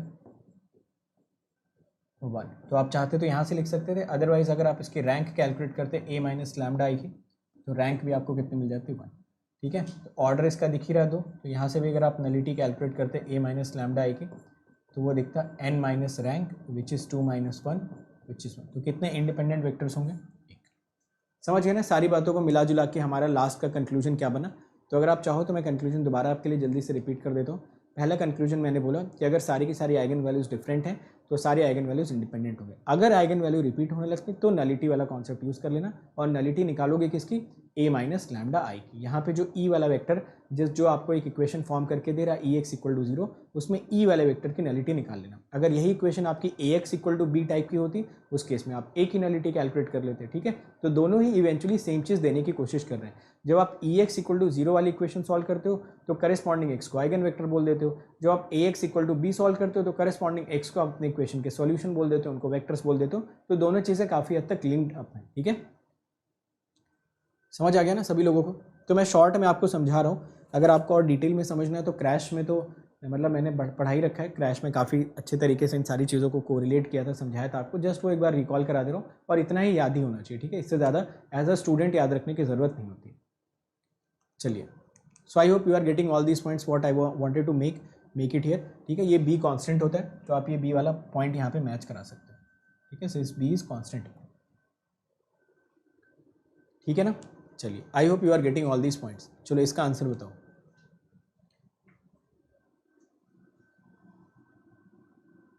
ठीक है, समझ गए ना? अब तो कंफ्यूज नहीं होगे, अब तो कोई कंफ्यूज नहीं होगा ना लीनियरली डिपेंडेंट इंडिपेंडेंट इन सबके कॉन्सेप्ट में। सबके लिए मैंने एक सिंपल सा समाधान आपको बता दिया, लीनियरली डिपेंडेंट लीनियरली इंडिपेंडेंट वाले सारे के सारे क्वेश्चंस करने के लिए। ठीक है, तो उनको कोरिलेट कर लो दोनों चीज़ों को आपस में, तो आप कभी भूलेंगे नहीं। ओके, आंसर क्वेश्चन में क्या पूछ रखा? Minimum and the maximum eigen value of the matrix is this. तो ये तो दो दे दिए, तीसरा पूछ रहे हैं तो 6 ये ट्रेस के बराबर हो जाएगा। ट्रेस निकाल लो यहाँ से, ट्रेस मिल जाएगा आपको 7। तो लैम्डा आपको मिल जाना चाहिए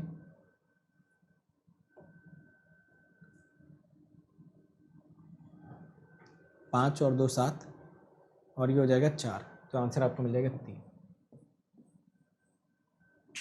आंसर हो जाएगा बी। ये भी बिल्कुल, ये क्वेश्चन बताओ जल्दी से यार, ये क्वेश्चन पढ़िए। आर नॉन जीरो, ये बोल रहा है चारों की चारों एंट्रीज नॉन जीरो। चलो सभी लोग पढ़ लो यार, आंसर बता दो। तो देखो ये सारे ही, हाँ ट्रेस से डायरेक्ट हो जाएगा ना, ट्रेस से डायरेक्ट आंसर आ जाएगा। चलो यहाँ पे देखो, यहाँ पे यार सभी लोग इस क्वेश्चन को पढ़ेंगे और आंसर बताएंगे। बोल रहा है चारों एंटिटीज आपकी नॉन जीरो है। ठीक है, और बोल रहा है one of the eigen value is zero. तो मुझे बताओ कि अगर एक भी आइगन वैल्यू जीरो हो गई तो डिटर्मिनेंट के साथ क्या होने वाला है? जीरो। इसका मतलब मैं एक स्टेटमेंट बोलता हूँ, स्टेटमेंट आप सोच समझ के देखना, प्रोसेस करना अपने दिमाग में। मैं ये बोल रहा हूँ that if any one of the eigen values of a matrix is zero, if any one of the eigen values of the matrix is zero, that matrix has to be singular. Yes और नो? इसमें बोला जा रहा है कि किसी भी मैट्रिक्स की अगर एक सिंगल आइगन वैल्यू 0 होती है तो उस मैट्रिक्स को सिंगुलर होना पड़ेगा या उसका डिटरमिनेंट 0 हो ही जाएगा। तो सभी को पता है अगर ये आइगन वैल्यू 0 है इसका मतलब ये रिप्रेजेंट क्या करेगा, सिंगुलर मैट्रिक्स। मैट्रिक्स अगर सिंगुलर होती है तो उसका डिटरमिनेंट हमेशा आपको कितना मिल जाएगा, 0। डिटरमिनेंट 0 हो जाएगा तो देख लो कौन सा ऑप्शन, P11 P22, ये बी ऑप्शन आपका हो जाएगा बिल्कुल सही।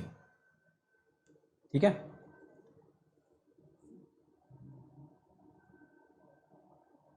बी और सी ऑप्शन इसने सेम लिख दिए क्या,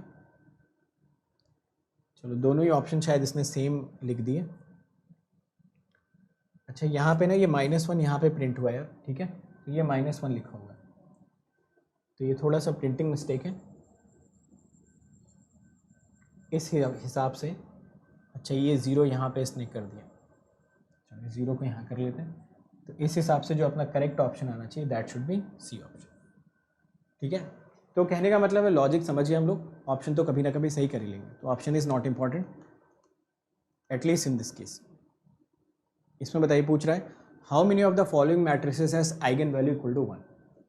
शॉर्टकट लगाइए इसमें, डायरेक्ट सोचिए आइगन वैल्यू अगर आपको 1 चाहिए होगी तो आप क्या सोच सकते हो ना, बिना कोई कैलकुलेशन किए, बिना कोई इक्वेशन वगैरह लिखे, डायरेक्ट आप बताइए कि आंसर क्या आ सकता है। हालांकि 2x2 में आप सबकी कैरेक्टरिस्टिक इक्वेशन भी बहुत जल्दी लिख सकते हो।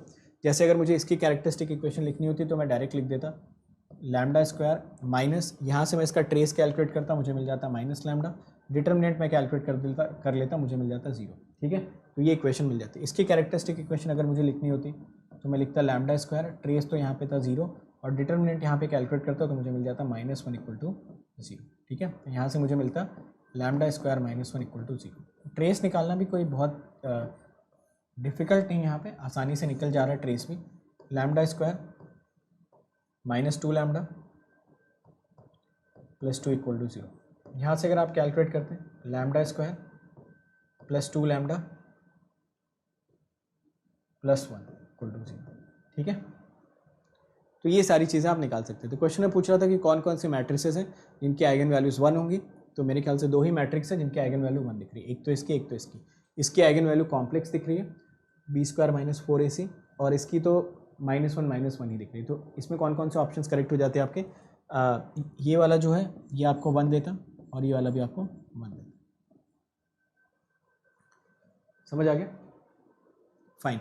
आप चाहते हैं अगर इसी क्वेश्चन को तो आप ट्रेस और मल्टीप्लिकेशन के कॉन्सेप्ट से भी इसको लगा सकते थे। ठीक है, तो ट्रेस और मल्टीप्लिकेशन के कॉन्सेप्ट से भी लगा सकते थे, बट अगर आप डायरेक्ट कैरेक्टरिस्टिक इक्वेशन भी लिखना चाहते ये वाला कॉन्सेप्ट लगा के तो भी इसमें कुछ दिक्कत नहीं थी, काफ़ी आसानी से आप ये लगा के भी आंसर कैलकुलेट कर सकते थे। तो ये होता आपका ट्रेस लैम्डा प्लस जो भी डिटर्मिनेंट की वैल्यू दे रखी होगी 0। फाइन, तो ये लगा के भी आप निकाल सकते हैं। चलते हैं अगले क्वेश्चन की तरफ। हाँ, ये क्वेश्चन देखिए, तो जो हम लोगों ने शुरू में मॉडल्स डिस्कस किए थे ना, ये उन्हीं मॉडल से मिलते जुलते क्वेश्चन हैं। तो ये इन्हीं मॉडल से मिलते जुलते क्वेश्चन है। चलिए ट्राई करिए इस क्वेश्चन को। इस क्वेश्चन को करने के लिए मैं आपको देता हूँ 90 seconds. So with in 90 second ये क्वेश्चन आपसे हो जाना चाहिए।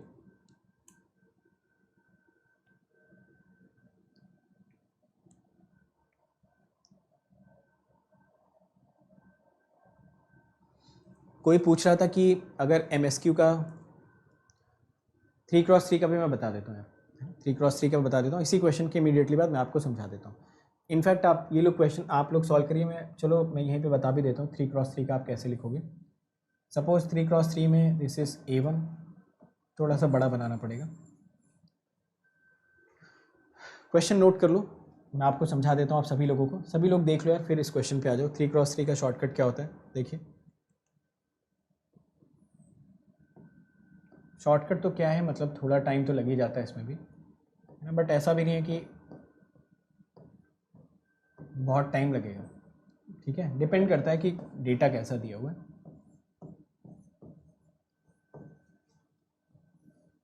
अब अगर आपको इसका डायरेक्टली कैरेक्टरिस्टिक इक्वेशन लिखना है तो देखो इसका डायरेक्टली कैरेक्टरिस्टिक इक्वेशन आप कैसे लिखेंगे। लैम्डा क्यूब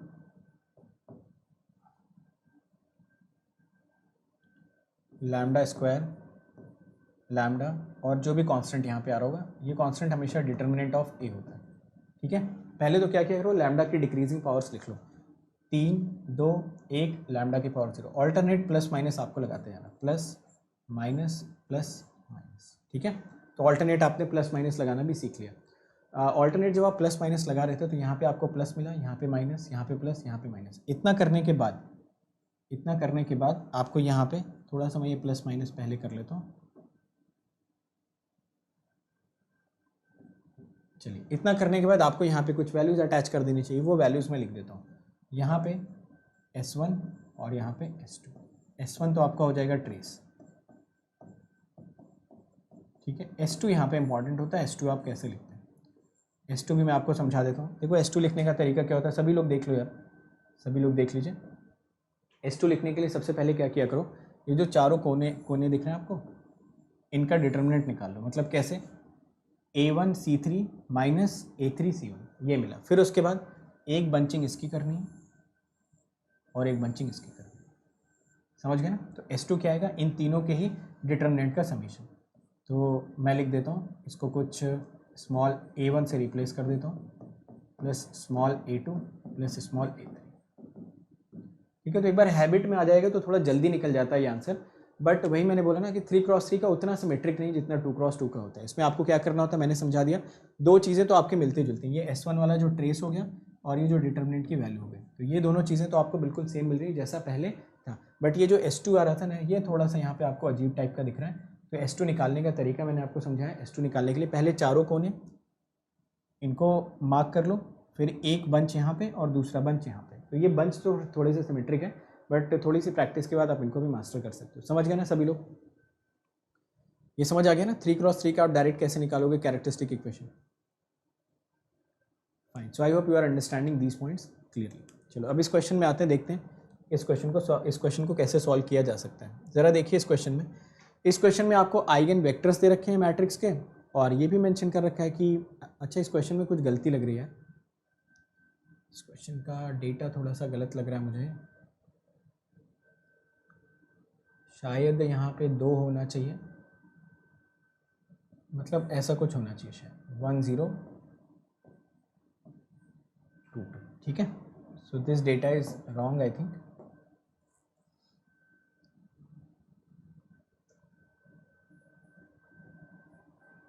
ठीक है, शायद ऐसा कुछ होना चाहिए, मुझे भी याद नहीं एग्जैक्टली, थोड़ा थोड़ा जो याद आ रहा है वो मैं लिख दे रहा हूँ। इसके बेसिस पे चलिए कैलकुलेट करते हैं। तो ये मैट्रिक्स आपको मेंशन कर रखी है 1 2 2 0 2। अब क्वेश्चन में उसने 2 आइगन वेक्टर्स आपको मेंशन कर दिए। आइगन वेक्टर्स पता चलते ही आप क्या कर सकते हो, Ax equal to lambda x वाली वापस से कहानी रिपीट कर सकते हो। तो यहाँ से अगर आप नोटिस करते कि ए जो आपका मेंशन कर रखा था वो मेंशन किया था 1 2 0 2, ठीक है। एक आइगन वेक्टर मेंशन किया था उसने 1 ए, आइगन वैल्यूज में मेंशन किया क्या,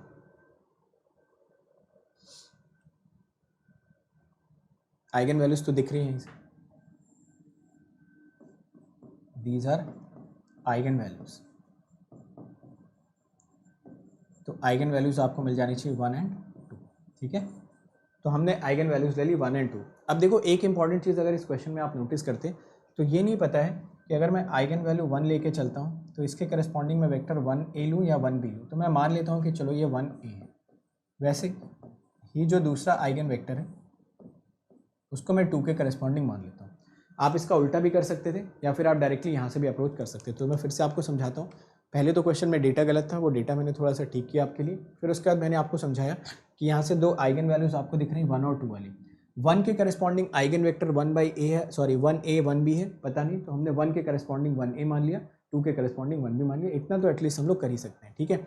अब इसके बाद अगर हमने 1a के करस्पॉन्डिंग आइगन वैल्यू को 1 माना है तो यहाँ पे 1 लिख के और इसको 1/a कर देते हैं। एक इक्वेशन यहाँ से मिल जाएगी, एक इक्वेशन आपको मिल जाएगी 0 2। अगर हम आइगन वेक्टर यहाँ पे 1b यूज़ करते हैं तो वो करस्पॉन्डिंगली 2 के यूज़ कर लेते हैं।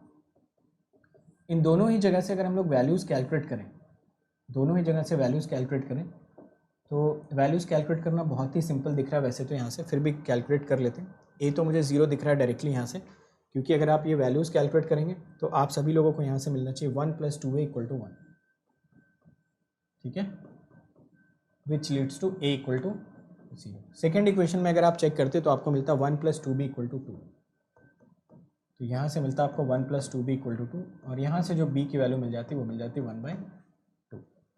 तो यहाँ से आपको a + b का जो समीशन मिलता है वो हमेशा कितना मिल जाता है 1/2। ये बात तो चलो खैर अपनी जगह पे ठीक है, बट मैं ये बोलता हूँ कि यहाँ पे ए और बी का जो कॉम्बिनेशन आ रहा है उसमें शायद आपका ए 1/2 भी हो सकता था और बी भी 0 हो सकता था, अगर हम यहाँ पे अपनी एजम्पशन को रोटेट कर देते, अपनी एजम्पशन को हम लोग रिवर्स कर देते। तो अगर यहाँ पे आप अपनी एजम्पशंस को रिवर्स कर दोगे तो शायद ए की वैल्यू 1/2 आ जाती, बी की वैल्यू 0 आ जाती। इस वजह से क्वेश्चन में आप नोटिस करो कि उसने ए और बी की अलग अलग वैल्यू ना पूछ के ए प्लस बी का आपसे क्या पूछा है, समेशन। समझ गए ना सभी लोग?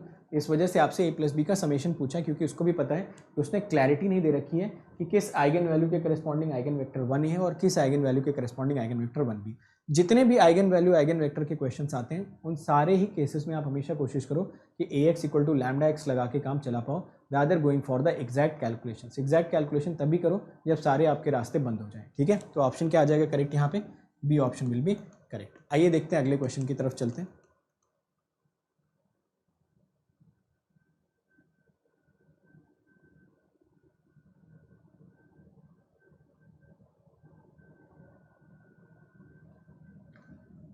इस क्वेश्चन में तो कुछ गलती लग रही है,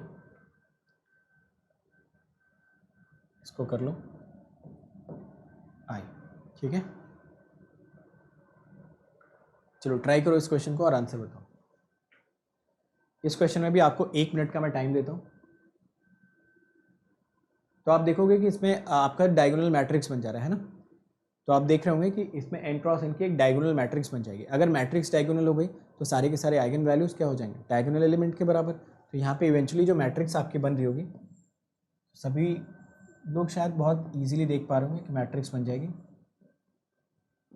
n, बाकी सारे एलिमेंट्स हो जाएंगे 0। अगर बाकी एलिमेंट 0 हो गए तो ये पूछ रहा है आइगन वैल्यूज़ क्या होंगी, ये खुद आपके आइगन वैल्यूज़ का काम करेंगे। आइगन वैल्यूज़ हो जाएंगी 1 to अप टू n। तो समेशन ऑफ आइगन वैल्यूज़ आपको क्या मिल जाएगा, n+1/। तो आप मुझे बताना, इतने सारे क्वेश्चंस आपने कर लिए, एक भी क्वेश्चन ऐसा आपको लगा कि जो बहुत हाई फाई था या जिसमें बिल्कुल ही अनोखी चीज़ यूज़ हो रही थी? सब जगह पे घूम फिर के छोटी मोटी चीज़ें ही आपसे पूछ रहा है, कुछ कुछ बेसिक प्रॉपर्टीज़ आपसे आइडेंटिफाई करवाने की कोशिश कर रहा है। तो कौन सा ऑप्शन करेक्ट हो जाता? ए ऑप्शन यहाँ पे आपका करेक्ट हो जाता है ना। तो आप अगर नोटिस करें ना, तो जितने भी आप लीनियर अलजेब्रा के क्वेश्चंस कर रहे हो अभी तक, जितने भी क्वेश्चंस आपने कर डाले, सारे क्वेश्चंस में किसी भी क्वेश्चन में कोई हाई फाई चीज़ पूछी नहीं थी। बहुत ही बेसिक और बहुत ही रिलेटेबल चीज़ें आपसे पूछ रहे हैं, जो थोड़ा सा कॉमन सेंस लगा के आप इजीली आंसर कर सकते हो। ठीक है, चलिए चलते हैं अगले क्वेश्चन की तरफ। तो ये क्वेश्चन तो हमने पहले ही कर लिया था, याद है ना आपको ये क्वेश्चन, कि इसमें आपको आइगन वैल्यूज़ दे रखी थी और आइगन वेक्टर पूछा था किसी particular higher power of given matrix के। तो आपने डायरेक्टली बता दिया कि उससे आपके आइगन वेक्टर पे तो कम से कम कोई फर्क नहीं पड़ने वाला है। ठीक है,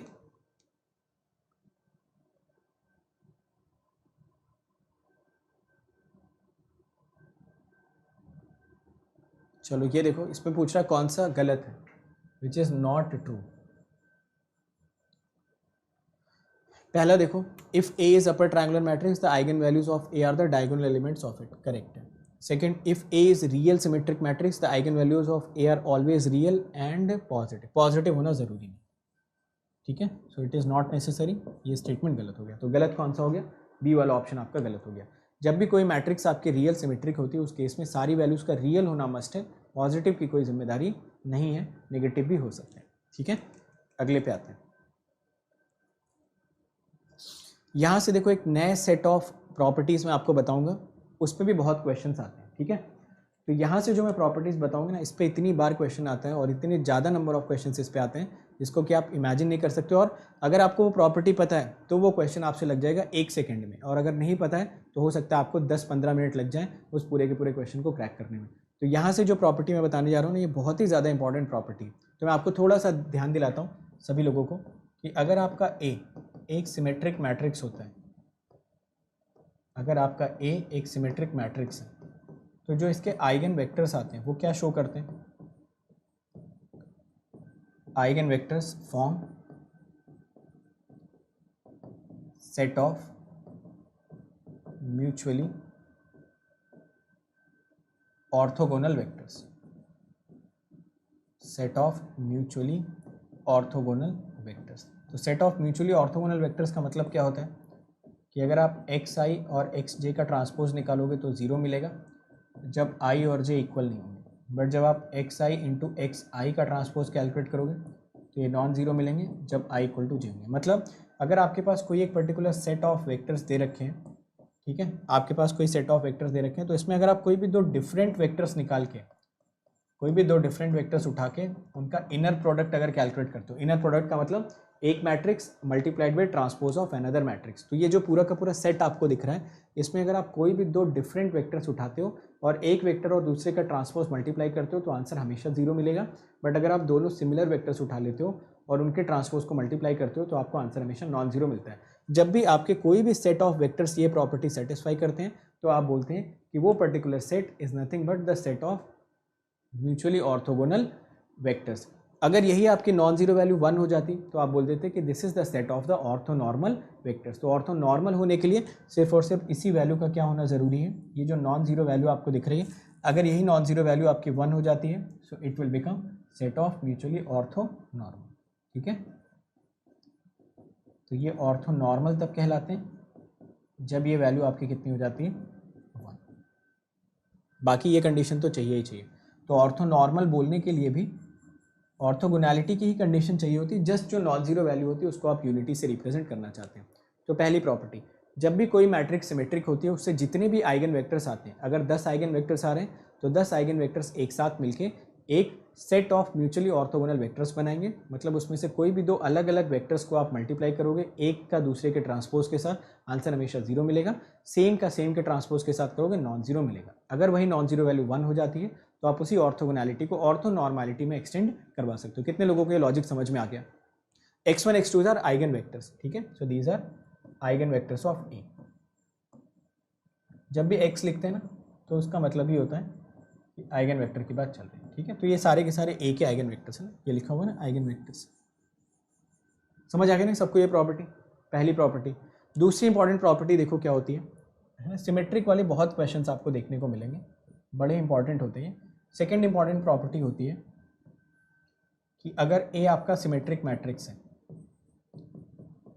ठीक है, और अगर लीडिंग माइनस इसके पॉजिटिव है, लीडिंग माइनस क्या होता है मैं आपको समझा देता हूँ, A3 A4,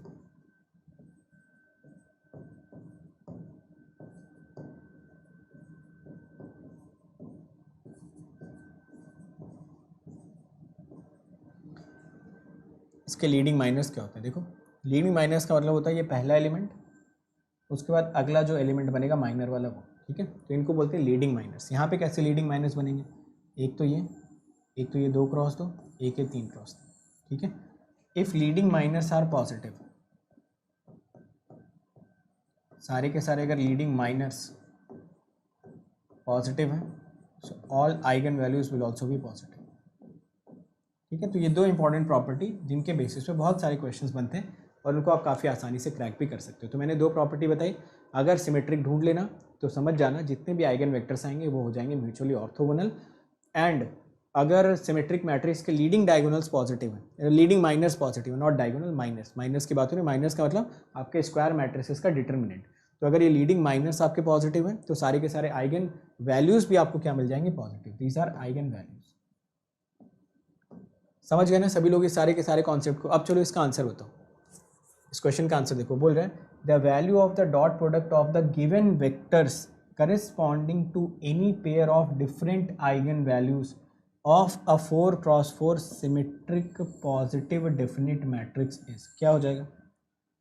0, है ना, क्योंकि यहाँ पे ये मैट्रिक्स है सिमेट्रिक, कोई डिफरेंट आइगन वैल्यूज़ के करस्पॉन्डिंग आपने आइगन वेक्टर्स निकाले और वो आइगन वेक्टर्स का आपको इनर प्रोडक्ट हमेशा 0 मिलेगा, या फिर वो हमेशा कैसे रहेंगे? आपके ऑर्थोगोनल। चलो इसी पे मैं आपको कुछ अच्छे क्वेश्चंस करवाता हूँ।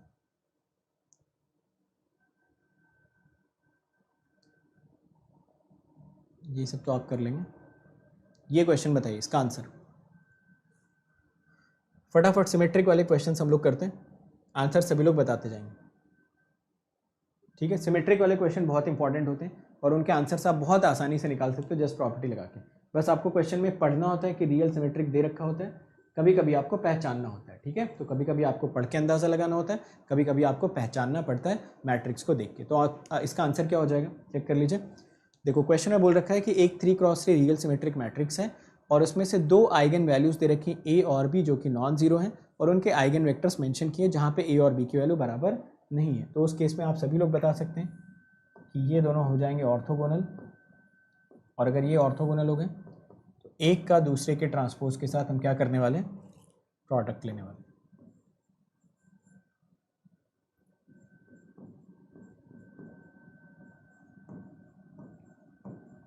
ठीक है, एक का दूसरे के ट्रांसपोज के साथ प्रोडक्ट ले लो, आपका यही वैल्यू बन जाएगी and this has to be what, equal to 0। समझ आ गया ना, कितनी आसानी से ऐसे क्वेश्चंस लगा सकते हो। और थोड़े से डिफिकल्ट क्वेश्चंस की कैटेगरी की तरफ चलते हैं।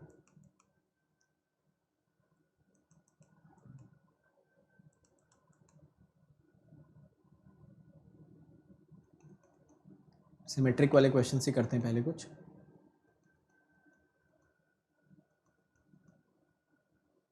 चलो ये देखो, इसका आंसर बताओ। चलो इसका आंसर बताइए। इसमें पूछ रहा था condition for which eigen values of the matrix A R positive. तो आपको ये मैट्रिक्स ए कुछ ऐसा मेंशन कर रखा है।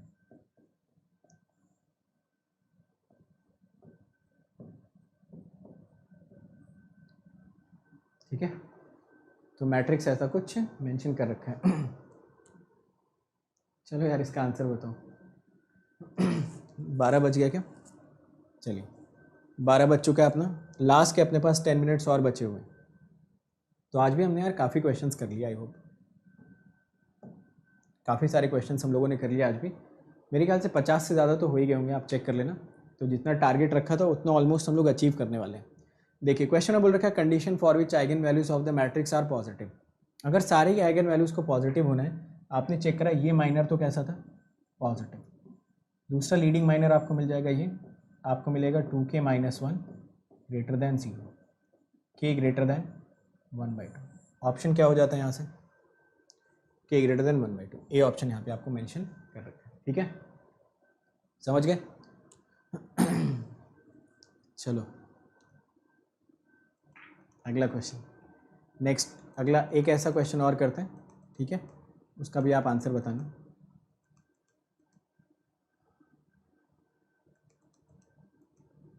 इसका आंसर बता दो,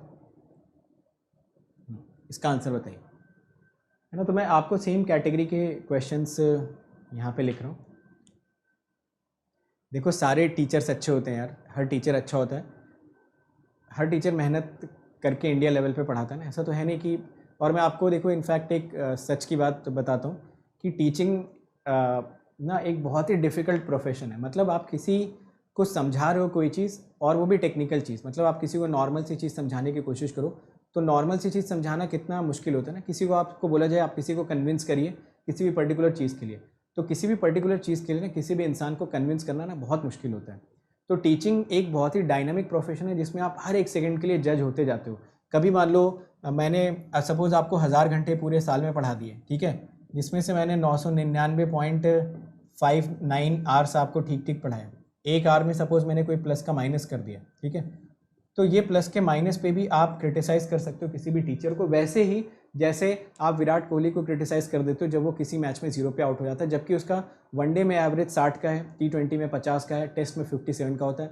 आप या मैं जिन्होंने शायद कभी बैट उठाया भी नहीं होगा, या उठाया भी होगा तो प्रोफेशनल लेवल पे अगर लेदर की बॉल 150 की स्पीड से आ रही हो तो शायद हम वहाँ पे खड़े भी नहीं हो पाए, सारे के सारे गियर्स पहन के भी। अगर आपको सारे पैड वैड हेलमेट पहन के खड़ा कर दिया जाए तो भी शायद आप हट जाओगे स्टंप छोड़ के, बॉल को फेस नहीं करोगे। तो होता क्या है कि जो डायनामिक जॉब्स होती है ना उसमें क्रिटिसिज्म हमेशा आपके लिए वेलकम रहता है। आपकी पास्ट परफॉर्मेंस मैटर ही नहीं करती। आप पॉलिटिशियन हैं, आप क्रिकेटर हैं, आप टीचर हैं, तो यहाँ पे ये जॉब्स इतनी ज़्यादा डायनामिक होती हैं कि you are always prone to criticisms. तो कोई ना कोई आपको क्रिटिसाइज़ करता रहेगा, कुछ ना कुछ करता रहेगा। और देखो मेरा ऐसा मानना है यार, जितने भी टीचर्स इंडिया लेवल पे पढ़ा रहे हैं वो सारे के सारे टीचर्स बहुत मेहनत करते हैं, उसके बाद ही उनके अंदर ये कॉन्फिडेंस आता है कि वो 100, 200, 500, 1000 बच्चों के सामने खड़े होकर डिलीवरी कर सकते हैं और उनको समझा सकते हैं कोई technical cheese. So it is very difficult job, at the same time difficult है तभी तो मज़ा है ना। अगर बिल्कुल मोनोटोनस जॉब होती फिर तो उसका कुछ मज़ा ही नहीं। तो डायनेमिक जॉब्स बहुत मज़ेदार होते हैं, प्रोवाइडेड आपको चैलेंजेस वगैरह लेने आते हैं। ठीक है, चलिए चलो देखो, समझ गए ना मेरे कहने का मतलब मैं क्या कहना चाहता हूँ।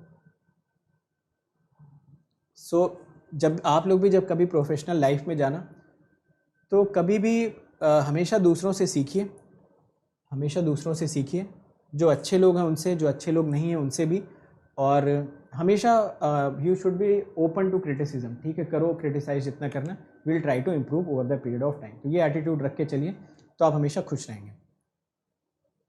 अच्छा, इसका आंसर तो बता दो यार, व्हाट इज़ द आंसर। इसके बाद एक पॉइंट मैं आपको और समझाता हूँ, ठीक है, इसके बाद एक पॉइंट मैं आपको और समझाता हूँ। और फॉलो दिस क्रैश कोर्स। यार इस क्रैश कोर्स को फॉलो मत करो अगर आपको मैथ से डर लगता है। इसके पहले एक क्रैश कोर्स हुआ था ना, आप उसको फॉलो कर लीजिए, ठीक है, तो आपको काफ़ी इंप्रूवमेंट देखने को मिलेगी। ठीक, आंसर तो बताओ यार, सी ऑप्शन आप ही लोगों का आ रहा है। इसके बाद एक पॉइंट मैं आपको और बताऊंगा, मेरे ख्याल से टाइम भी होने वाला है, 12:30 बजने वाला है, तो वो पॉइंट बता के फिर मैं आज का सेशन ख़त्म करता हूँ। चलो ये क्वेश्चन देखते हैं।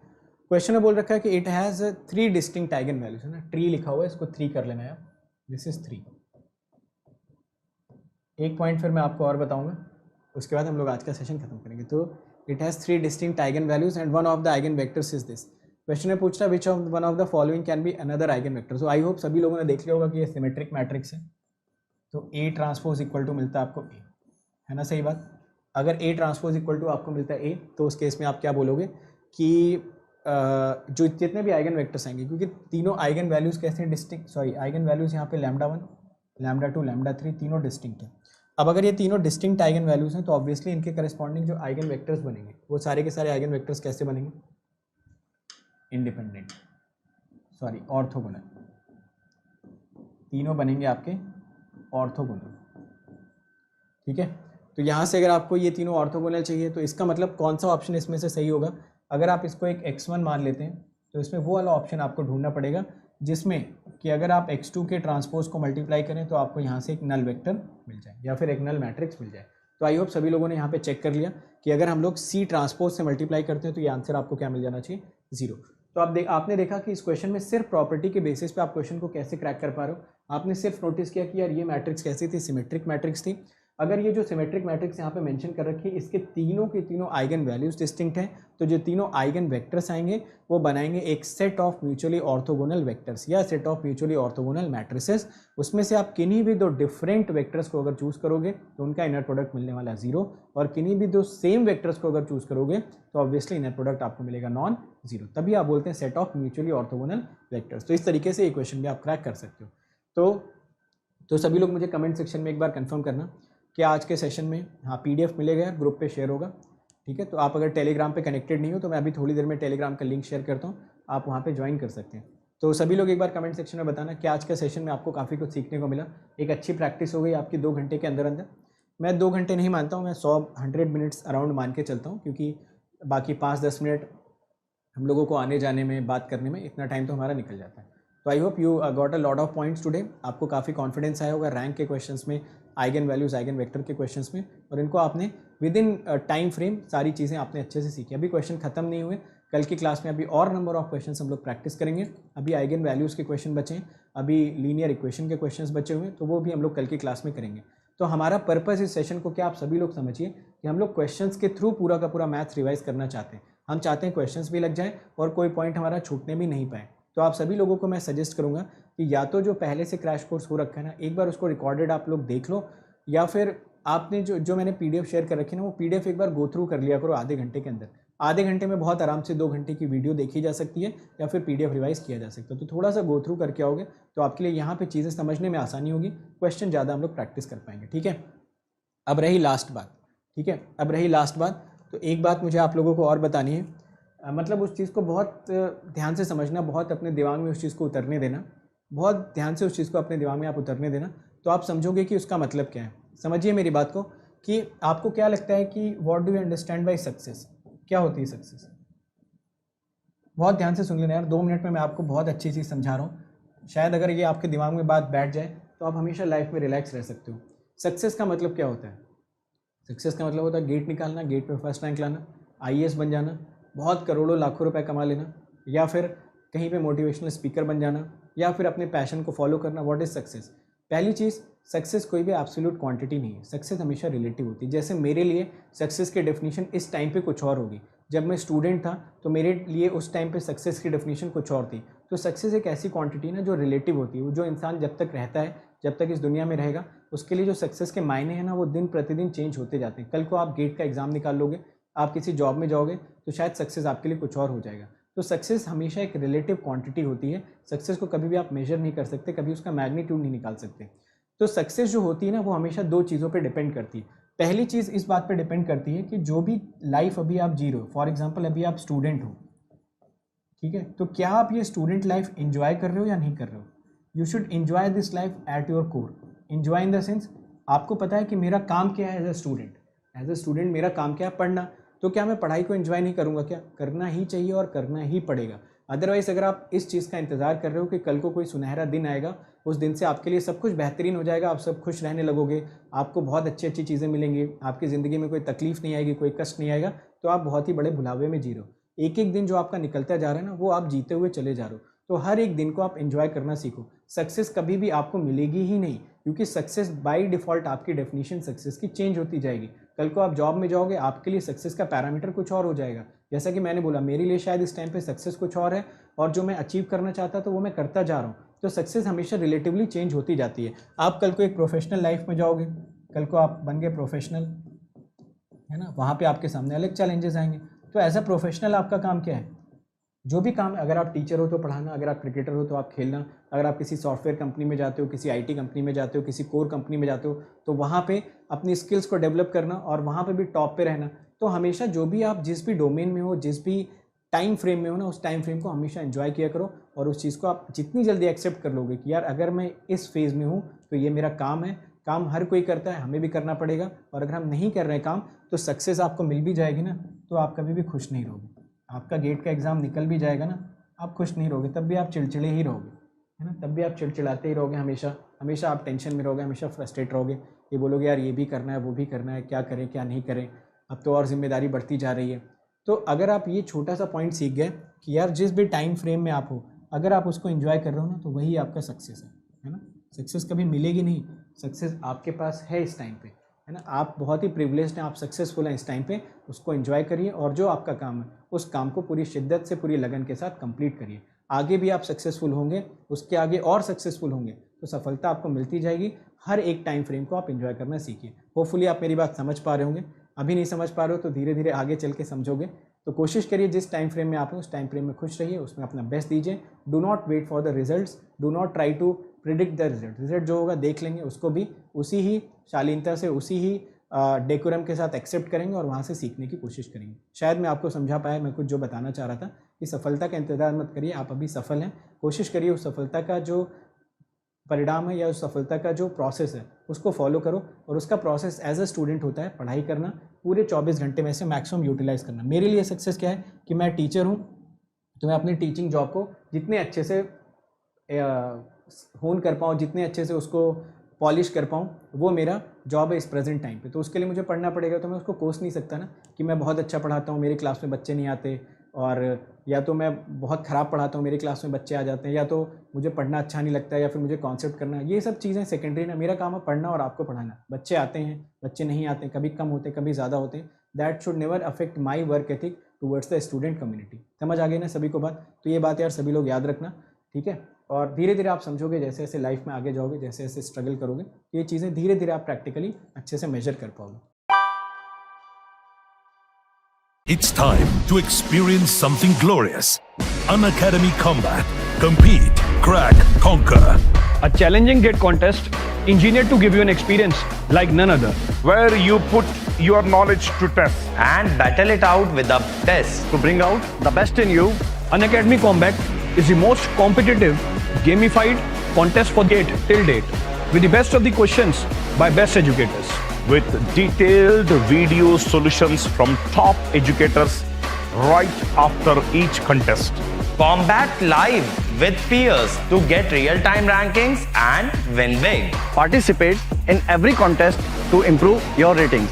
Challenging contests every fortnight or alternate Sunday. Live ranking after every question. Big rewards for top rankers. Your passion to crack GATE deserves this. Your hard work towards your dream deserves this. Fuel your inner fire for the ultimate GATE challenge. Unacademy Combat. Register now.